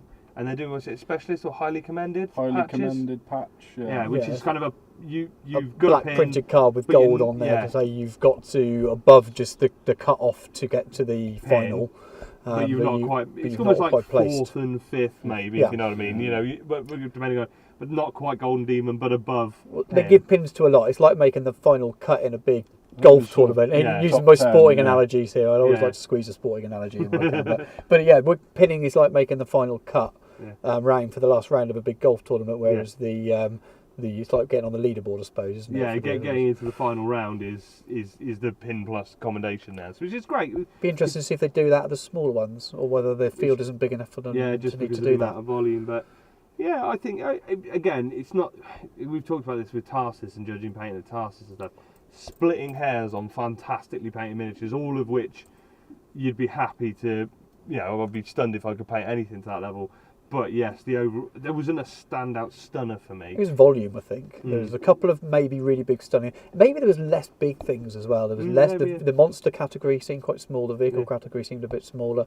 There were less dioramas and big things, less knights on display. So maybe it was just it felt like there was less entries. Maybe because the cabinets weren't full of big models. They felt quite empty. Not empty, so that's really misleading. They felt not as busy as last year. Yeah, there were lots of shells with sort of just 2 or 3 models on them things. And then, yes, they were photographing them all the time. I think they took a picture of everything today, didn't they? Yeah, they photographed everything, I think. So that's quite a big job. So maybe they just had lots of them on the tables or out the cabinets each time we walk around. What about you, Carl? What are your thoughts on painted? Very similar, to be honest. So I know it was a mixed bag for me because it was my first Golden Demon that I've actually entered for 20 years.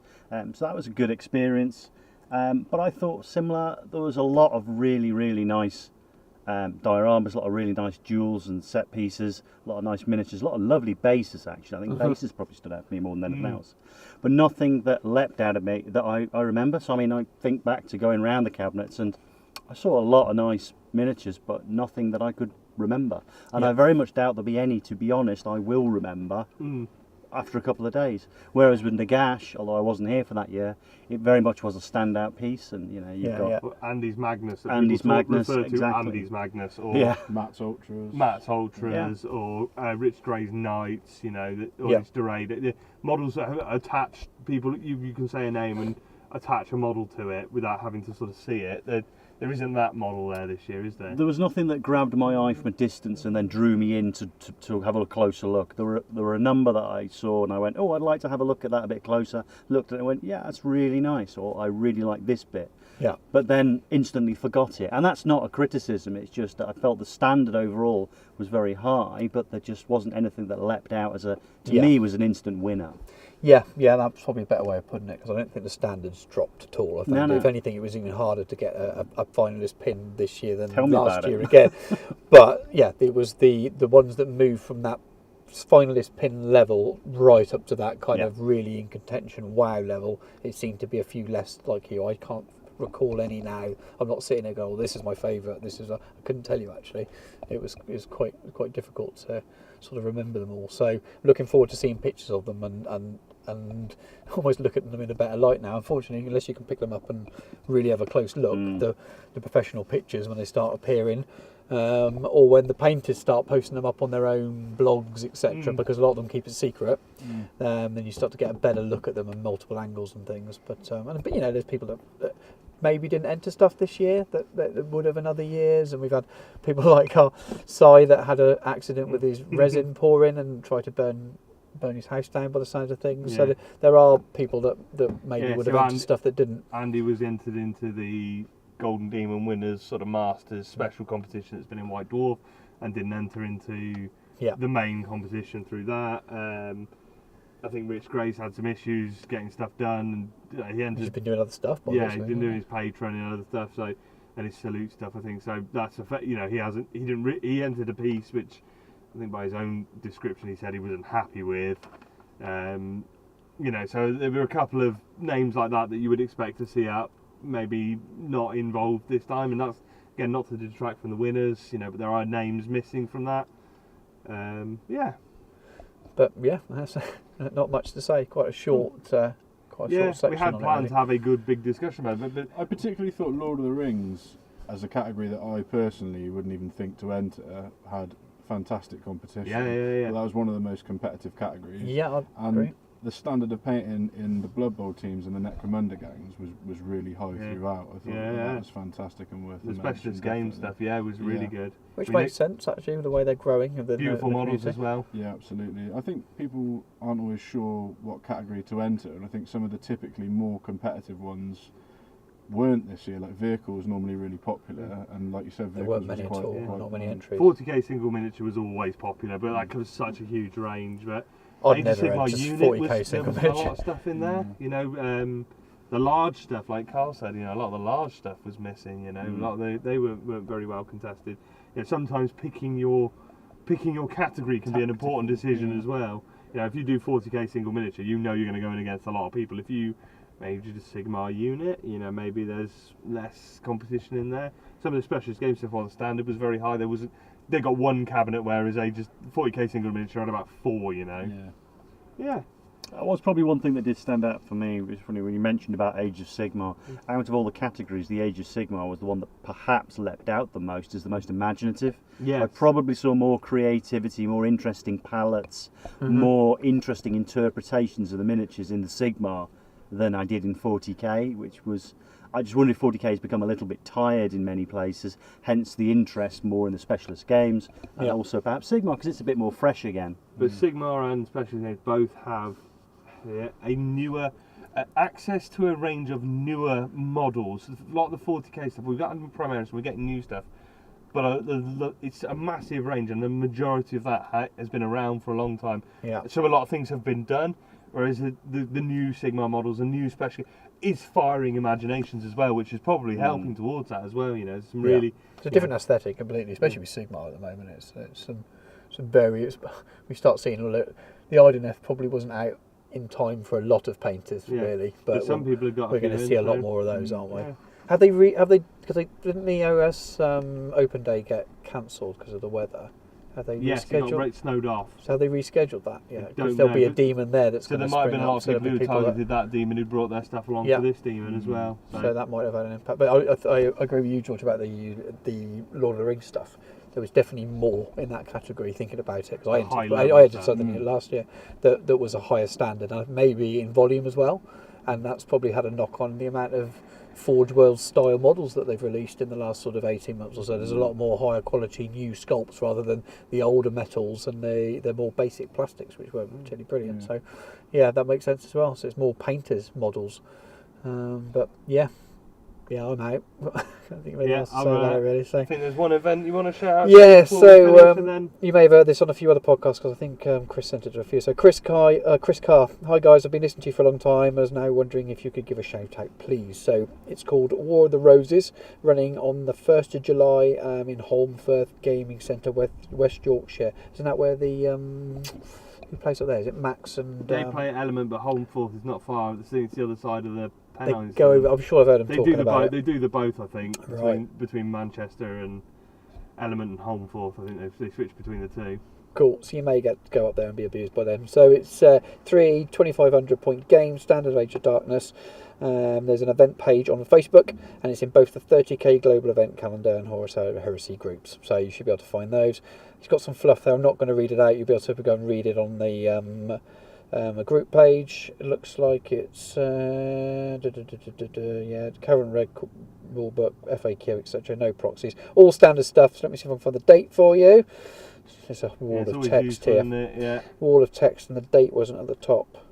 Oh, it was. I've already said it, haven't I? It's on the 1st of July. 1st of July. 1st of July. I think that's all the information you need. Scrolling down. It does tell you what missions you'll be playing as well, but again, I won't read those out. So go and check it out. Oh, we've got another one on there.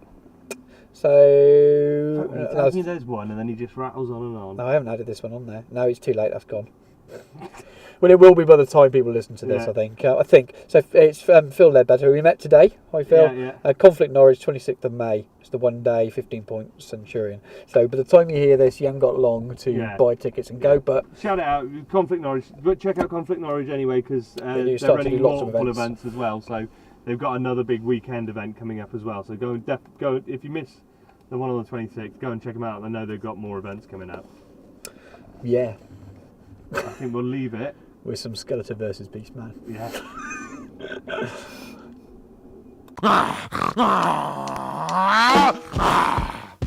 Who's that? Now get out of here. You fool, get the fuck out. You ready? You goddamn better believe it. Then take your drawers off and work your legs. Open your ass up like a keg. Let me tap it. I must have it. Sorry, fool, you are mine. I'll drink your ass like wine, and when semen pours all over your head, you know you must be dead. Skeletor, I know you groove and shake it so damn good. And when you come on through my hood, I'll give you a piece of work. You furry fool, I know, and I will not disagree.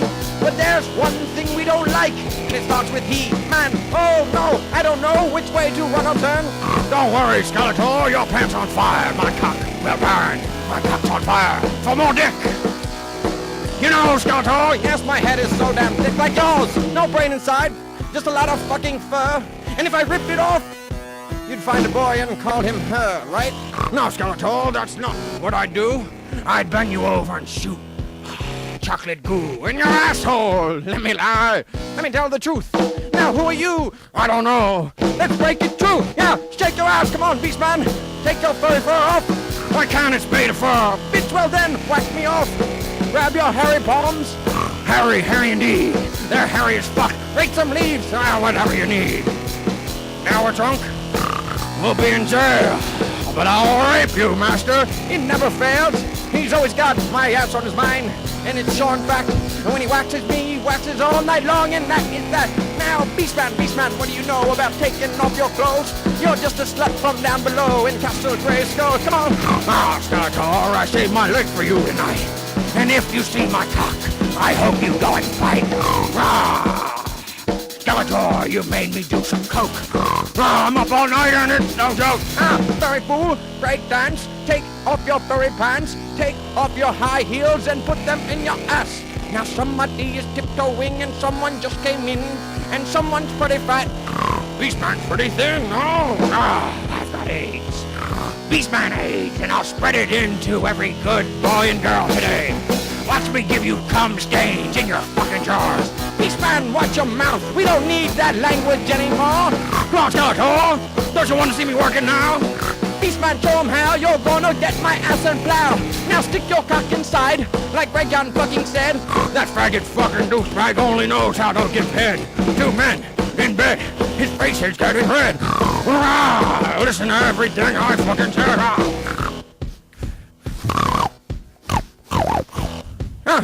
Beastman, do you know how to end a song?